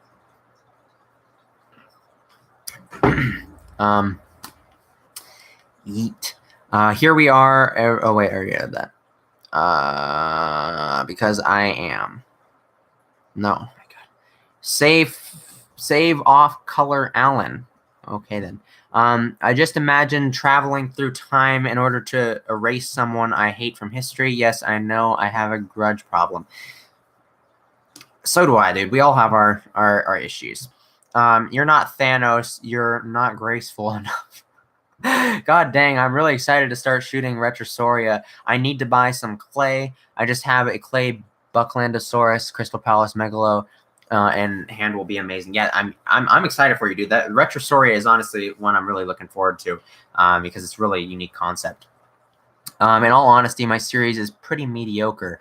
Well, mediocre isn't bad, and we all have to start somewhere. I mean, think about Bionicosaurus. He started from the lowest of low, and then he went from the highest to high. So, everybody starts somewhere. I've been on YouTube for 5 years. 5 years. I mean, you guys may think of me as one of the bigger dinotubers now, but I've been on here for 5 years, and I barely reached 200 subscribers at the end of my 4 years. And then we started exploding. Well, I've been on YouTube for almost 5 years. Never mind. No. It has been 5 years. It'll be Mesozoic Isle, then it'll be almost 5 years. Okay, so, yeah, 5 years. That's ridiculous. That's ridiculously long. And I've only just now found success now going over to DinoTube. And it was a long time coming. But I don't regret it. We all have to start somewhere. And I learned a lot of important lessons, which made me the man I am now, which made me able to find so much success in DinoTube because I learned so much. And I really had to overcome my own inner character issues before I could actually I have to love myself first before I could love really anybody else or my projects fully, and you have to learn to love yourself in order to really love life. And I had to discover and love myself. I had undiagnosed clinical depression, basically. And I overcame it. You can overcome it. And it was really bad. I mean, I was somebody who contemplated suicide. I'll be honest about it because I'm not ashamed of my past. And I think that suicide is a weak thing and that it is a true weakness and that it's completely selfish to do something like that. And I believe that I was completely weak and I was a selfish person for thinking those things, but I am past that now. And I have become a stronger person and I am happier for it. But you can overcome anything as long as you put your mind to it. And that's what I did. And so that's, you know, even though I had a really rough and slow growth process that took me 5 years, I made it, you know, and I'm not ashamed of the way that I had to get here, because I wouldn't be the same person that I am today. So, you know, everybody has their own paths. Sometimes it's easier or faster for some people, and sometimes it's different. But, you know, just because someone looks like they're having the best time in the world, don't always assume that. Everyone has their challenges. If life's easy, then you're not really having a great life. Like if it's just like you never have any challenges, then you're probably not doing anything worthwhile. Hi, hey Dino Man, Aiden chair, but I got rid of it. I don't know what you guys are talking about at this point. Oh my god, there's so many things. I had a DI type series, Isle of the Extinct. Dude, that's interesting. Why do you hate your parents? I don't hate my parents. I don't know. Maybe you're talking to somebody else. Okay, I'm gonna skip all that because I don't know what the heck was going on. Or your grandparents' dog, stepsister's billy goat.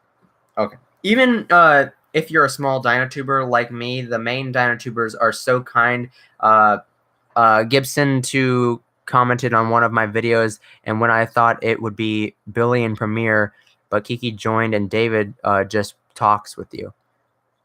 What? Even if you're a small DinoTuber like me, the main DinoTubers are so kind. Gibson to comment on one of my videos, and when I thought it would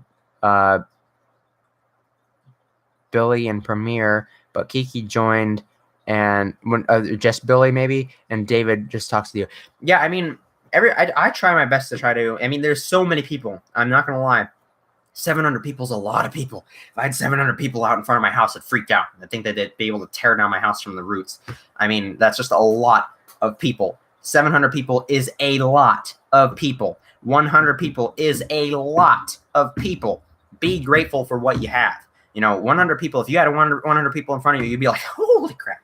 You know, and so it's insane to have that many people. And I'm really happy that many people actually care about my stuff.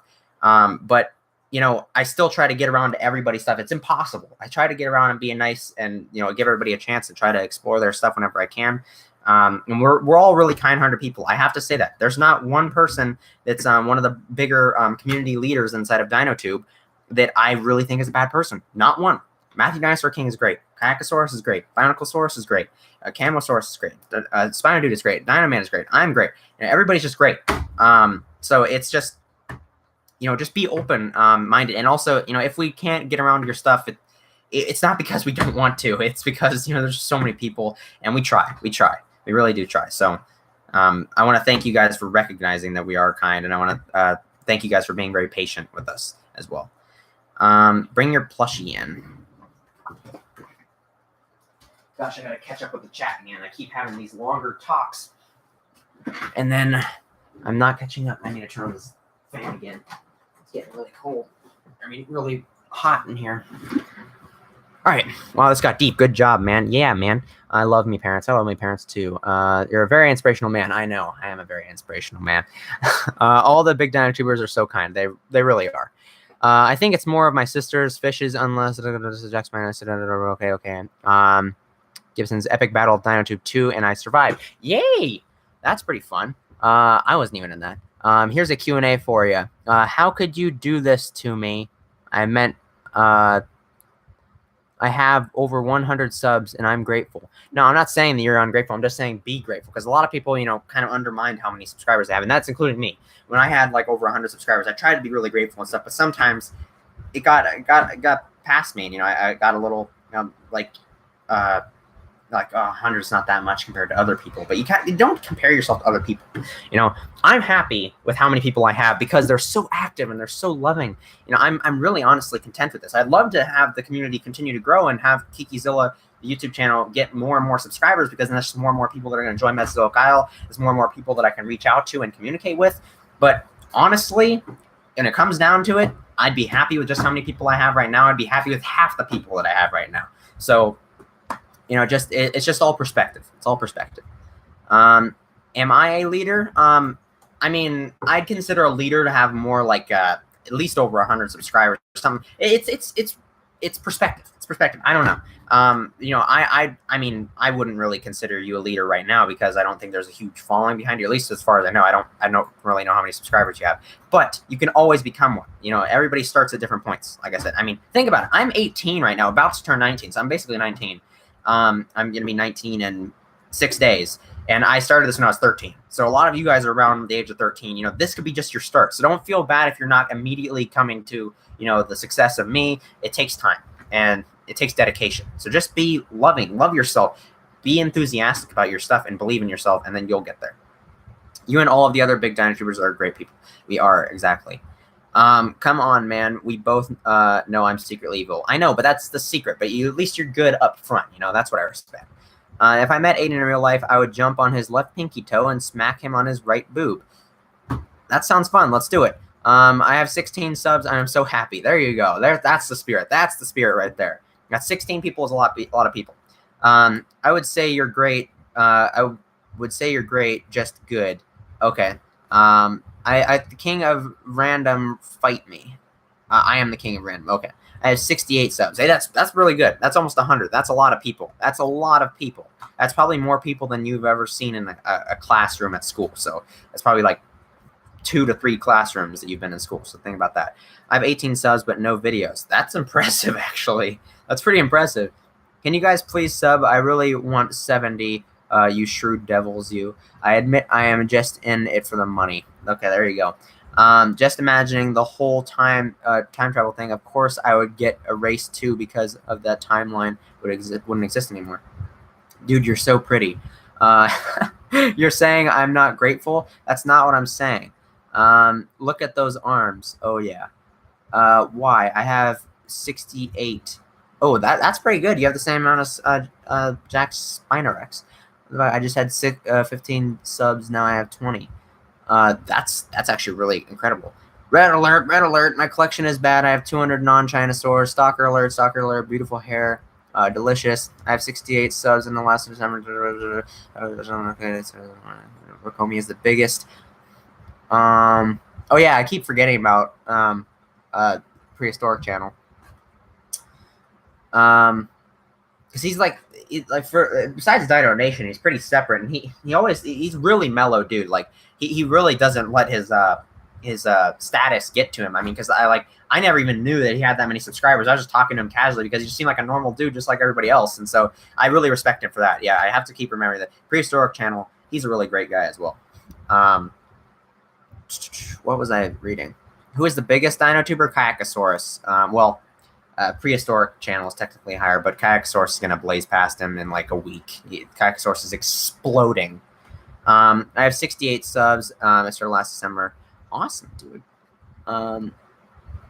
My goal is to get 1,700 as how many kids are in my school so that I can truly realize just how many people it is. There you go. I gained like 5 subs in like a week with no subs. Yeet! There you go. Even less than a week. I need 4 more subs to get to 20. I'll sure dislike all my content on Dab like this course. I'm really close to just need 14 more subs and I'll get to 100. That's awesome. Kiki Plush be hanging around. Yeah, he is. Okay, I caught up with the chat. I'm gonna stretch and relax for a second. Ugh. That was a lot of work. Okay.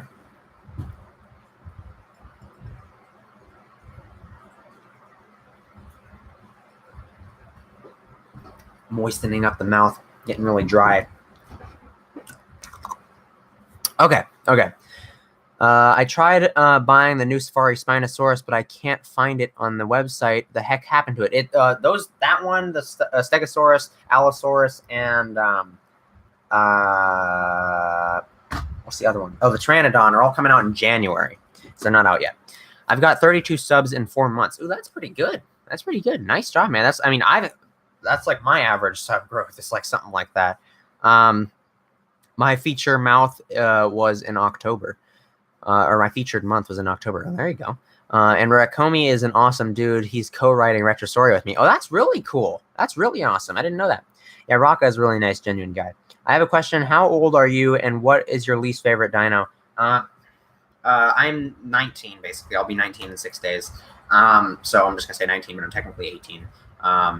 And least favorite dinosaur, I don't have one. I mean, probably have the least favorite dinosaur, but I don't dislike any of the dinosaurs. I can't really.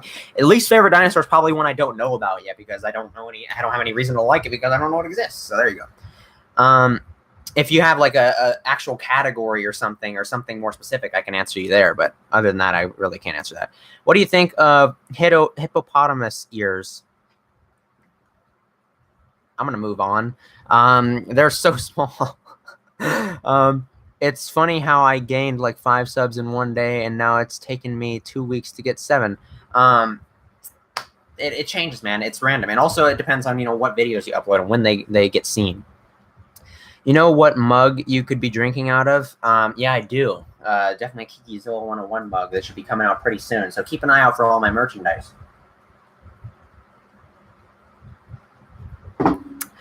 I gained 68 subs in the course of a year and a half. There you go. That's not bad at all. That's not bad at all. I hate Carno, JK.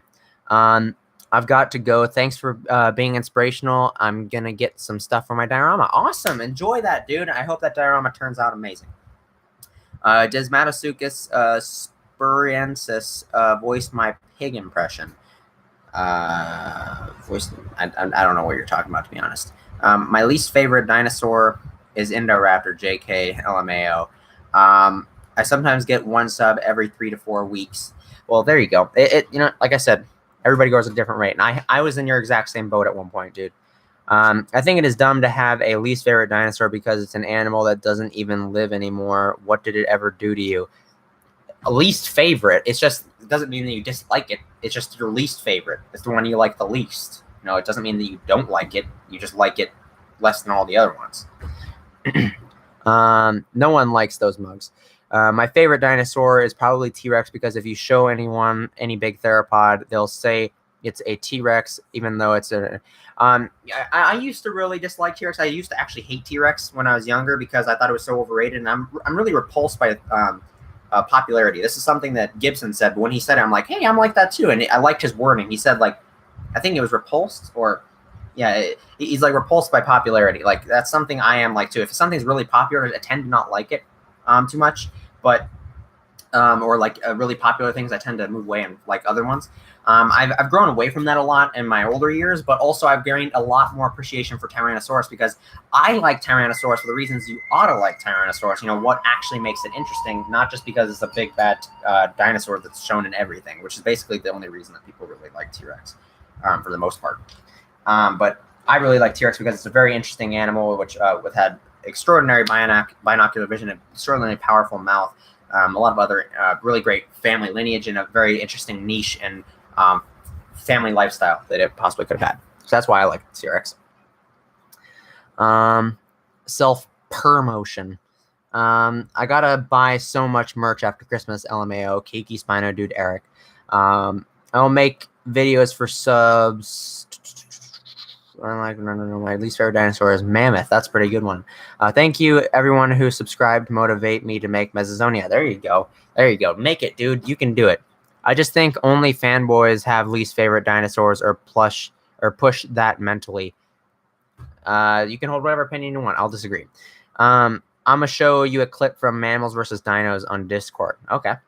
If someone gave you a live hippopotamus for Christmas, I'd sell it to a zoo.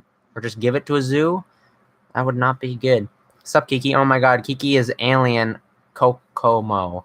Guanlong is more interesting than T-Rex. Well, for some people it is. I think the T-Rex is a little bit more interesting, to be honest.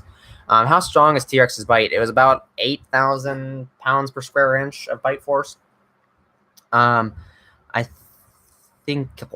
when's your poor UT review, boyo? For Billy. Maylong is kind of interesting. I'm going to sub to everyone in the chat. Oh, there you go. That's pretty nice. Oof, I forgot. I will make it relatively soon. I'm hoping to get 100 subs, but I need to remake the Isle of the Extinct. That's really interesting. I wonder why it's called that. I'll have to check it out. Gee. What's your opinion on the Walking with Dinosaurs movie, Kikizilla101, LOL? Walking with Dinosaurs movie. I thought the animation was good. The story was somewhat interesting, the voices definitely ruined it for me, and it was very cheesy. I didn't like the sections where they're just pointing out the anatomy of the dinosaurs and making fun of the little tiny arms. I really think it's really stupid and overrated that people keep making fun of Tyrannosaurus arms, because I'm like, if you actually knew why they had tiny arms, you wouldn't be laughing. They lost those arms so they could compensate for a heavier head, because they're packing all that muscle and bone in there that could snap you in half or snap your freaking car in half. I mean, this just... Don't stop making fun of Tyrannosaurus' arms. That's what I'm saying. It's just ridiculous. If you actually knew why they have those tiny arms, then you would not be laughing at them. It's around 4 tons. Surprising orcas have stronger bites. Well, different now the orcas don't have stronger bites than that.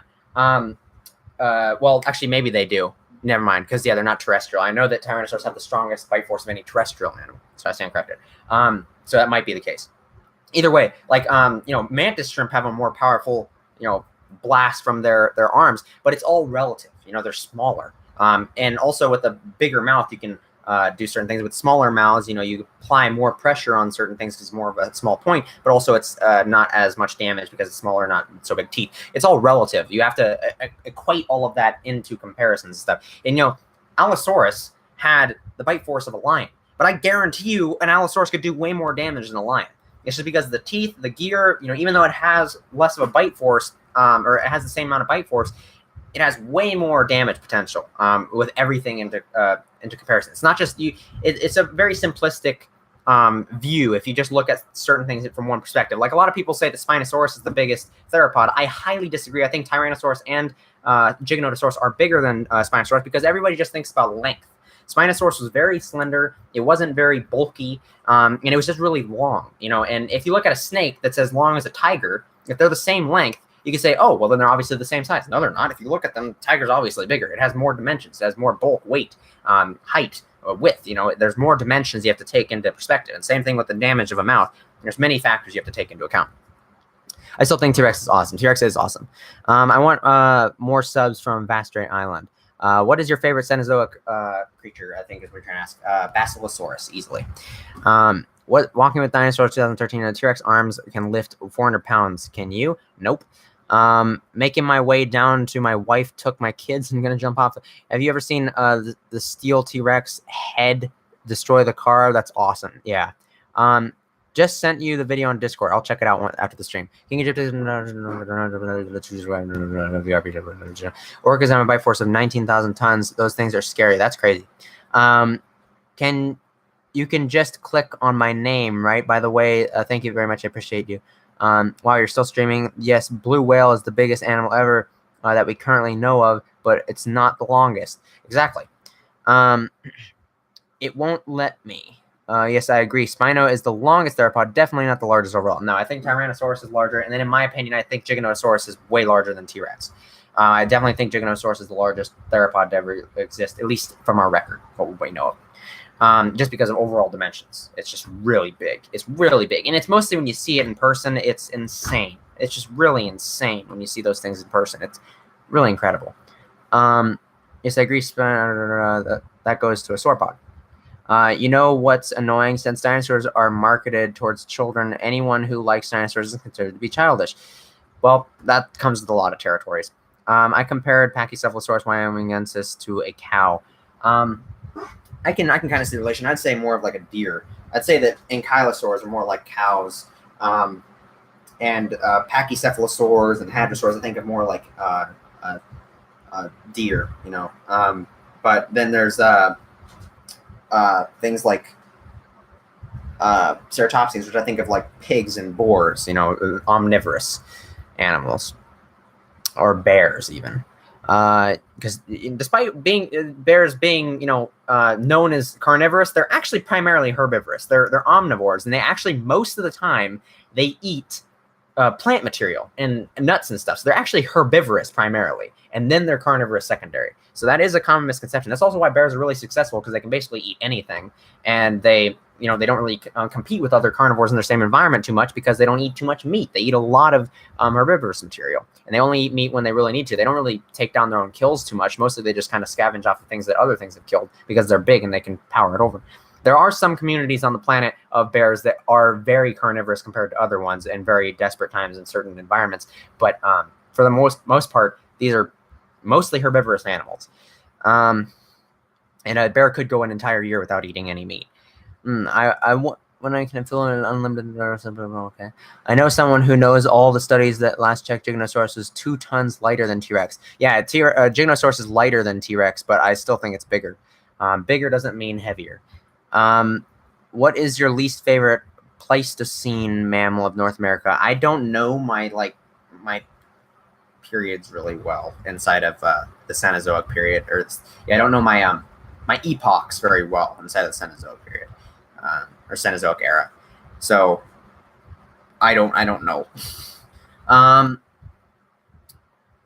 would compare hadrosaurs to horses on the way their legs are. I can see that, but I'd still compare their niche more to deer because of their lifestyle, and they're a lot more omnivorous than I think that horses are. And horses are, I don't know. I just don't picture horses. That's just me, but whatever. Yes, Giga is lighter than T-Rex. Yeah, for sure. Definitely faster as well. At Fernbake Museum in Georgia, they have full-mounted Argentinosaurus skeleton next to Giganosaurus, and boy, that Argentinosaurus is big, like really big. Yeah, it's freaking huge, massive. I mean, look at my video on my channel when I was touring the Ultimate Dinosaurs exhibit at the Denver Museum of Nature and Science. You can see me next to the Giganotosaurus, and then if you go look at that picture of the Argentinosaurus, you can compare them, and that's really freaking big. Actually, I stood next to the Argentinosaurus spine. You can see the Argentinosaurus spine, just one spine vertebrae. Our hands are clean. Thank you so much, Jack Spinorex. What the heck is going on?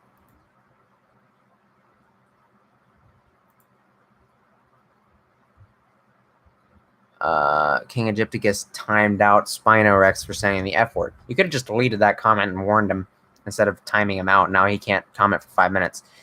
Dinosaurs might be longer and taller, but more lightly built. Yeah, that's for sure. Much faster. It wasn't built for fighting. Like T-Rex is built for standing and fighting, and that speaks values of what kind of animals lived with the ceratopsians and ankylosaurs, and the type of tyrannosaurs that have the build of Tyrannosaurus. We already have evidence pointing towards the fact that they were primarily hunting ceratopsians and ankylosaurs rather than hadrosaurs, because we even have Daspletosaurus and Gorgosaurus living in the same environment at the same time, and they're operating in different niches. Gorgosaurus primarily going after the faster prey like hadrosaurs and pachycephalosaurs and ornithomimids, and then we have Daspletosaurus, taking out more of the standing and fighting type of prey like the ceratopsians and ankylosaurs. So it's a really interesting. There's so much we can learn from Tyrannosaurs because there's such a great record of their family lineage and the way that they've evolved and stuff like that, and they're really, really interesting. I mean, I could go for years talking about Tyrannosaurs. I mean, it's really awesome. Ceratopsians are like bison. I would disagree. I think that ankylosaurs are more like bison because bison are kind of like cows. Kiki, the pronunciation is Vastare. Okay, so Vastare Island. Horses are known to sometimes eat baby birds. Yeah, just like deer. I personally don't like animal comparisons of dinos to modern animals, as that paints the false picture to me. These animals, they filled similar niche sometimes to modern animals. They did not fill the exact same niche as these animals, and behavior and sounds. I absolutely agree. But when you're, filling niches, you see that niches are repeated over and over again. Yes, they do create new ones, but as time goes on, you're more likely to have new niches being filled because there's more time to exaggerate them. So you're probably going to have less niches being filled back then than now. And so I think it's it can give you a lot more insight on how an animal possibly lived its life and in portions of its life if you're giving it similarities to modern niches. And also, we have to go off of information we already know off of and, go off of modern day animals. So I don't really see a problem with doing that. But I do see that I do recognize, yes, there is limitations to that, and we can't take that as a matter of fact, and that's not what I'm saying. But I'm saying that there is correlations with the niches, and that's what I try to think of when I think of more of a lifestyle. I try to relate them to certain animals, and I'm like, they're probably more like this one than that one, if that makes sense. And I think a lot of people try to relate ceratopsians to things with horns just because they have horns, like rhinoceroses and bison and cows and stuff. But I think that's a really bad interpretation based off of what we know with their omnivorous lifestyle and stuff like that. They were probably way more like wild boars or pigs than they were anything else, with a highly omnivorous lifestyle and possibly even killing and eating their own prey. So, it's all a matter of perspective. This is a world where horses eat baby birds. Yes, it is. So if the prologue episode of MI comes out on the 21st, the official first episode will be coming out in January. Yes, on the 4th of January. That's what I'm looking at right now, because I pushed back the prologue, so it's still coming out before Christmas, so I can still get that short out. If the short doesn't come out, I'm hoping it'll come out on Christmas, but if it doesn't come out, if we don't get snow and stuff before then I'll just make it later inside the winter season. It'll just be like more of a winter thing, but I really wanted it to be Christmas, so I'm hoping that we'll get snow soon and we can record that. But yeah, that's the plan, is that I'm pushing it back so I have more time to edit and get more of a backlog going. So technically, the actual season of Mesozoic will be starting in January, but the whole thing is technically starting in December still. So the trailers weren't lying. You're getting the prologue episode in December, then the 4th of January is when the first episode of Mesozoic will be coming out. So hopefully I'll have a good backlog by then, and we can just have... if I can't get a backlog, I do intend for you guys to have the proper experience. If I can't get a backlog going in time, I will delay Mesozoic a bit until I can get a good backlog, and so you guys can get. So once it starts, it'll be every Friday from then on. So it'll be more of a wait to get to it, but once you do get there, you'll get the whole thing. So that's the intent. I saw the video of a horse eating a chick. The horse kept hovering over the poor thing as it uncomfortably tried hopping away. An Anaxaurus was kind of like a mixed polar bear and Arctic wolf. Yeah, kind of. This is a world of birds eat horses. Yes, I agree with that, but we know that they didn't live the same exact lives as modern animals. I mean, wild boars don't form massive herds and fight with each other on horses. That's exactly what I'm saying. Yeah, there's not always the same. But, well, they do fight each other with tusks, so that's similar. But either way, I say in parts of their lifestyle, that's what I was saying, is that they're very similar. That's what I'd consider them more to be like, is just like big herds of horned boars, I guess. Similar to that. The horses are getting revenge on the birds. Yep, because back then birds ate horses. Please don't remind me of that prehistoric dinosaur. Just watch Maverick kills the monster Commanderus Rex. Damn right. I thought wild boars did live in herds. They do live in herds, yeah. Not huge herds like ceratopsians. Like, we know that Pachyrhinosaurus lived in herds of hundreds to thousands of individuals. We know that because there's a giant pit of a bunch of individuals in there, and there's no other fossils but just hundreds of Pachyrhinosaurus in the same freaking hole, and all that else we find is crushed bones and Albertosaurus teeth inside of them, showing that they were scavenging off them. But all these things got swept away by a huge flood and put into the same deposit, and they all got buried. And this happened year after year. And so that's evidence that they're moving together. I'm sorry, if you're going to say that a giant flood just swept the whole river system and only grabbed Pachyrhinosaurus and threw them out that hole, you're insane. I'm sorry, they were moving in a large group, and you can't argue me otherwise. That's just what happened. And so we know that Pachyrhinosaurus were in massive groups of herds. And we have evidence of other ceratopsians living in massive groups as well. We also have a lot of evidence backing up tyrannosaurs living in family groups or small groups. We have a lot of evidence towards carnosaurs, like Allosaurus and Mapusaurus have directly a lot of evidence suggesting that they were pack hunters as well. So, we have a lot of evidence towards that kind of stuff, but a lot of scientists tend to disqualify those things because they say that, it could have just been a bunch of random ones put in the same deposit, but they're somehow ignoring the fact there's nothing else mixed in there, and that it's unlikely that there's a giant wave of a flood that's grabbing everything along the banks of the river, and the only things along the banks of the river are 6 massive carnivores 35 feet long. They would have had giant territories, and clearly they're in the same place at the same time. So, yeah, that's just... There's a lot of evidence towards huge herds. That's what they mean. That's what Eric means by mass. They're in big herds. Most ceratopsians seem to live in massive herds, as the Casosaurians form smaller horns. Yeah, so they didn't need as much like self-protection type things because they had numbers on their sides. I'm joking. I know. I think the only river picked up Pachyrhinosaurus just because it's coincidences. Yeah, there you go. They lived in herds like bison or big African megafauna. Yeah. Have you seen Walking with Dinosaurs, the Arena Spectacular? I've never seen that. I want to see it, though. If you crash landed on an island with dinosaurs, what would you take with you? Well, if I crash landed, I don't think I'd have an option of taking anything. If I crash landed on an island with dinosaurs, I would take probably a hunting rifle. Well, no, I'd take a bow, like a nice bow that I could, make arrows for, because you can constantly replenish the ammo for that, and then you can hunt and kill food so you can eat. But I'd probably bring some nice stuff for fire, to make fire. And maybe some entertainment of some sort, like, I don't know, books or something.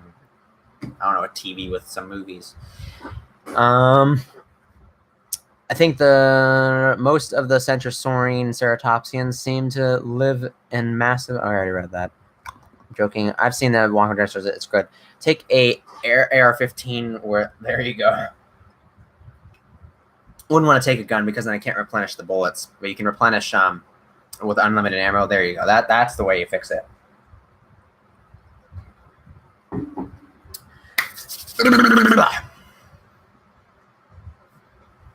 3DS and just wait for a dinosaur to eat me or be rescued. Okay, then. You streaming this weekend, Eric? I don't know if he is. Hopefully he is. It'd be pretty cool. Ugh, I'm gonna pee myself. Ugh. Yeah. Ah, man, we almost reached 2 hours. Yeah, but any last questions, guys? I'm gonna get going to pee, and then my sister and I are gonna go reshoot that scene for Mesozoic Isle and need reshot. So, if you could taste dinosaur, which would it be? I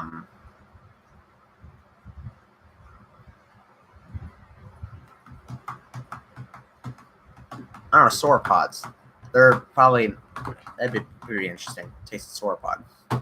How many years till you die? Hopefully around 80. That'd be preferable. Caudipteryx. I don't know what you're saying. Do you know a guy named the Vividin? Nope. I do not. I want to die. Don't want to die. Come on. Compared to Dinocyrus to Megatherium. Yeah, they probably have somewhat similar lifestyles in some respects, you know, like eating the plants, using their giant claws like that. Probably Therizinosaurus do the same thing. So I'd eat Caudipteryx. Oh, that's what you're saying.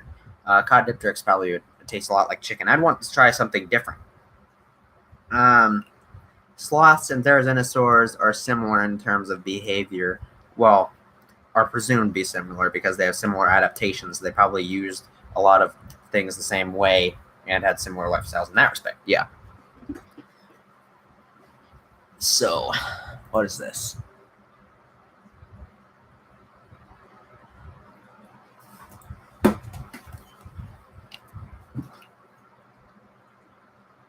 Oh, that's the mammals versus dinosaurs thing. Watch that later.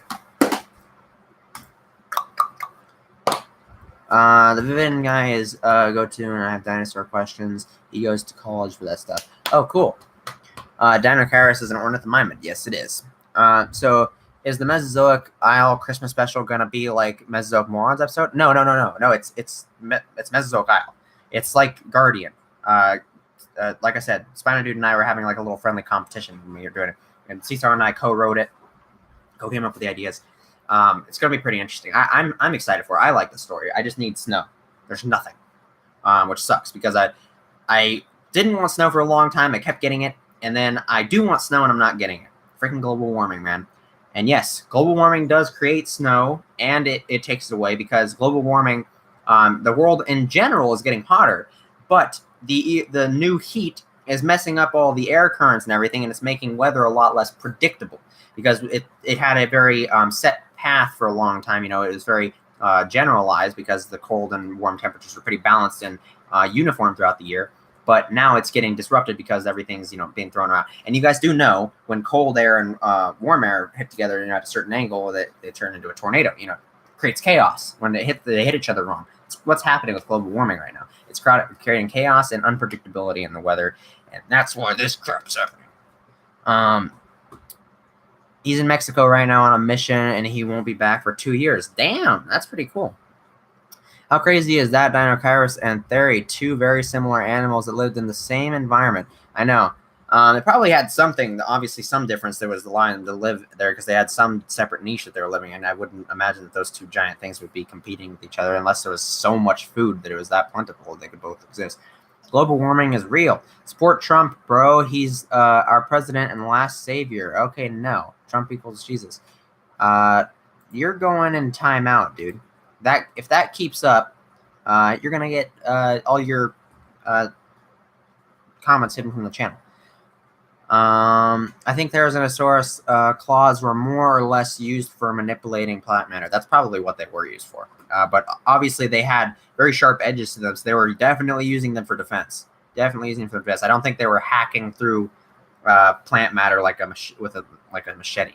So, propaganda spewing punk, right? I don't know what the heck.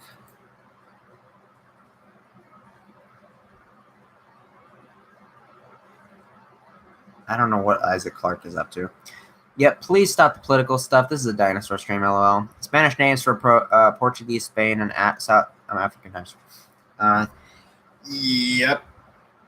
Okay. So, have you ever made any hybrids of your own? Yeah. I mean, the Monster Commanderus Rex in Mesozoic Isle is a hybrid. I also have another hybrid that'll show up in Season 1 of Mesozoic Isle. It's much more prominent. I also have a couple more hybrids that will be showing up over the course of the 3 seasons of Mesozoic Isle, and throughout the whole series. That's kind of a staple of the series. Is I do have hybrid animals in there. So yeah, just keep your eye out. But Monster Commanderus Rex is the one everybody's really excited for right now. But nobody seems to be really looking into the Bora Venator too much. And yeah. If you has to take some food on the island, what would it be? My grandpa's pepperoni and M&M pizza. What's your top 5 favorite ceratopsid species? Oh, that's a good question. So currently I'm kind of tied. My top 3 is kind of tied, and I don't really know how it's going to settle out right now. I'm still kind of like finding out, so forgive me for this. But the top 3 are kind of tied, so I'll just give the top 3 spaces to these 3, but not in an order. Diabloceratops was my favorite dinosaur for a long time, or my favorite ceratopsian for a long time. Still really love that one.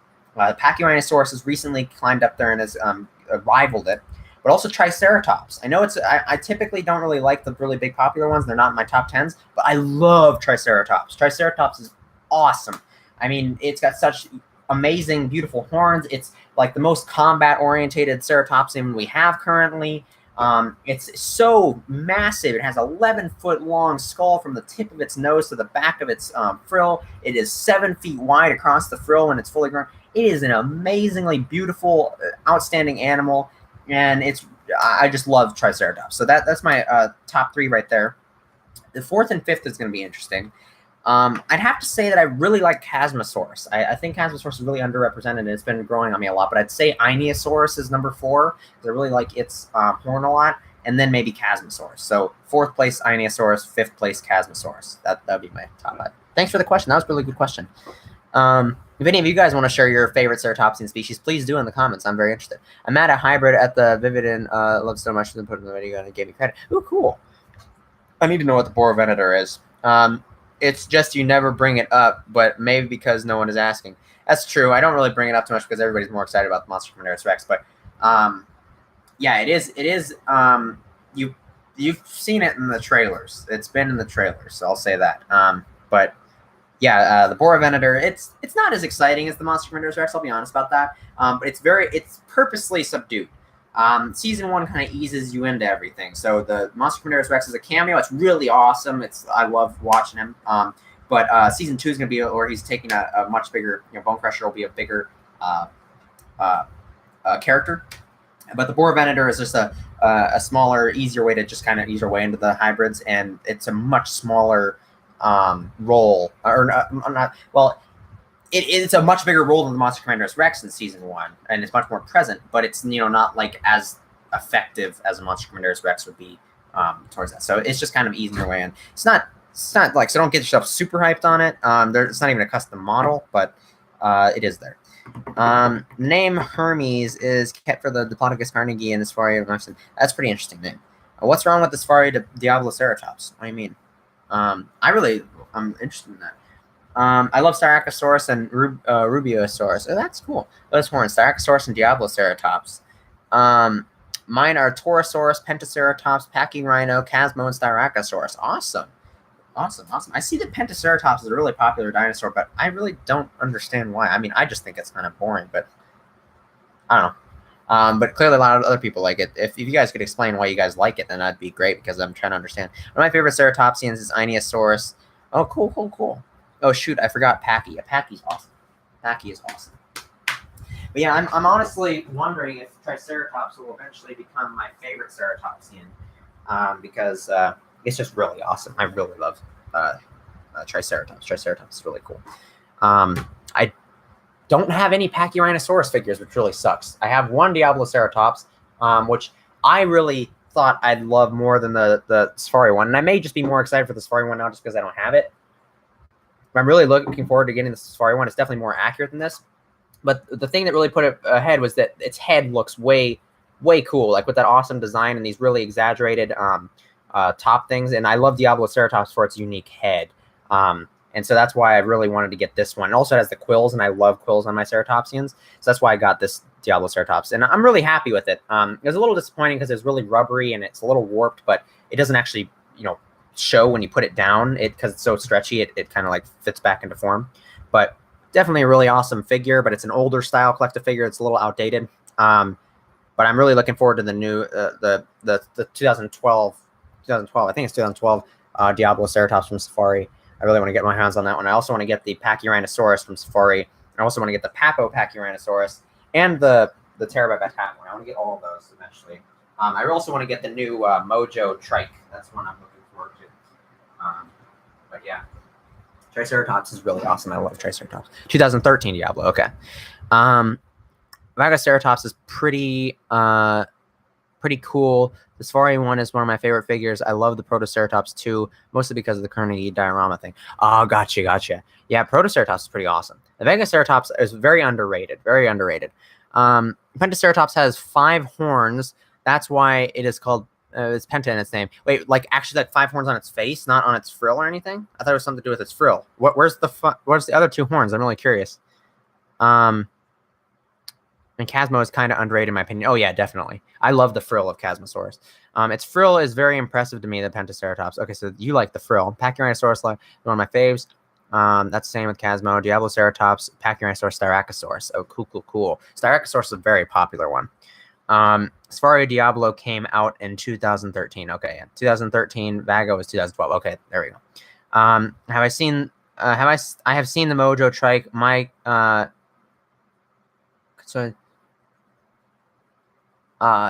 Cosigns have it. Oh, your cousins have it. Wait, they own it already? No. Oh, you're talking about this. No, not this one. Not this one, the new one. The new one, the 2019 one. The new one looks awesome. I have this one. This is one that, I'm going to be honest, I don't really like this trike. I don't think it's very good. But I'm going to keep it as sentimental value because I bought this figure on the day that my grandpa died. So, not the one that helps me with the filming, my other one on my dad's side. Yeah, so not going to be getting rid of this one because I got this on the day that he died, and I put it in Mesozoic Isle. And yeah, it's just a little too sentimental to get rid of. So. But I don't like the figure, so I'm not going to display it. So I just have it down here. So there we go. I have to do giant shell for the dinosaurs unless in a frill. Oh, gotcha. Oh, they're on the frill like this, or they up here. I don't know. I don't know what Pentaceratops looks like. Oh, never mind. I was talking about that. I love the Chasmos as Pentaceratops. I love Pentaceratops. No, wait. The Pentaceratops has 3 normal horns and 2 check horns. Pentaceratops, Sternberg. Yeah, Eric, I'm not that stupid. I don't actually really like that Triceratops. It's kind of lame. This one's definitely. It just looks like the Papo trike just ripped off, and they just really messed up its proportions and everything. I mean, it looks really weird. The colors look kind of cool. I have to give them that. And I kind of like the candy cornish horns are kind of cool, but they're obviously not very real looking. But yeah, I don't think it's a terrible figure, but it's not a good one. But yeah, just mostly sentimental value. But the new trike, oh my god, I want it so bad. I want it so bad. I just hope its colors don't get all screwed up like the 2018 ones. They look so cool in the promo pictures, and then they look terrible in hand. I just like the body. It doesn't look like a Ceratopsy. No, it doesn't at all. I should probably name one of my characters Cindy after my grandma. That would be a great way to commemorate them. Now that I think about it, I think I'm going to make the canon name for this guy Chera after my my grandpa, or Data. I can name it Data. I think I'll name him Chera, because it's more like Ceratopsian, so Chera. Yeah, that'll fit over more.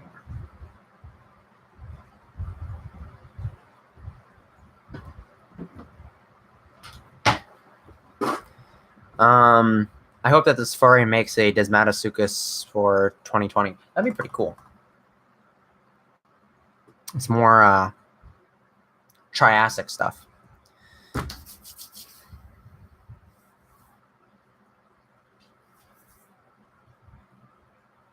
Oh, okay. I love the Chasmos and Penta's frill, but I love the Penta because it takes the Chasmos frill, but it has two brow horns like a trike. Oh gosh, yeah. I like Chasmosaurus because it's different because it has the shorter horns. That's kind of not like it, and I think it has a more interesting frill. The actual frill shape, like the base frill shape, is how I like it. But yeah, I know Pentaceratops is a pretty similar frill. We need more Desmatasuchus. Yeah, that would be really cool. That would be really cool. Yeah, I mean, to each their own. I mean, I just think it's kind of funny because you like the Penta because we both like the frill of them, but you like the Penta more because it's got the more trike-like horns, and I like the Chasma more because it's got the short horns. That's pretty interesting. What if Safari made a Leviathan figure? Oh, that'd be cool. That would be cool. I've drawn a Penta. I can send it to you on Discord. Yeah, please do. I think you did. What? I have to take a shower. Can you watch them? Yeah, I'm going to get off right now. I just don't want my parents to think I'm weird because, you know, dinosaurs equal extinct, and that's not the reason that I'm doing it at all, because that is so rude and weird. Doing what? Oh, I see the correlation there. Well, it's just homage. How big is the blue whale toy made by Safari? I have no clue, to be honest. I'm assuming pretty small, probably like this long or something. What did the Safari Postasuchus come out? Or when did I think that was 2010 or 2008? I think it was 2010. I think. Eric will know. All you buy it for, and I'll buy it for you and tell you 2008 poster. It's 2008. I'll buy it for you. What do you? You're gonna buy what?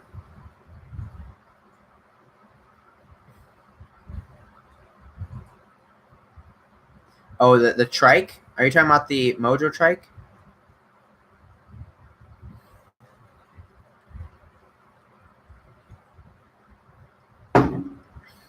What if they remade the blue whale toy and just made it bigger? That'd be pretty cool. Anyways, I'm gonna answer up your last questions right here, and then I'm gonna go because my sister and I are the only ones in the house right now, and I have to watch the little doggos because she's in the shower, so I have to make sure they're behaving.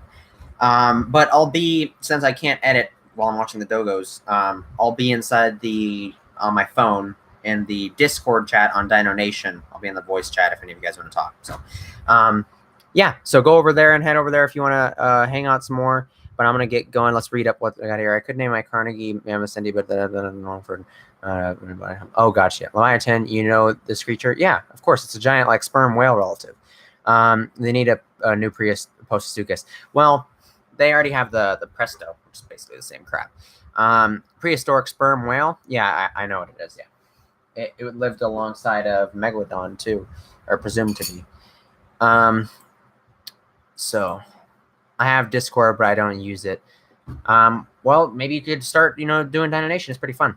Anyway, so thank you guys all for joining in, and thank you guys for the questions. We had a lot of great questions this stream. Usually we have a little bit more struggle. We've been struggling a little bit lately with keeping it focused and asking some good questions. We had some really good talks today, so I really enjoyed talking with you all. Yes, Presto is basically the same.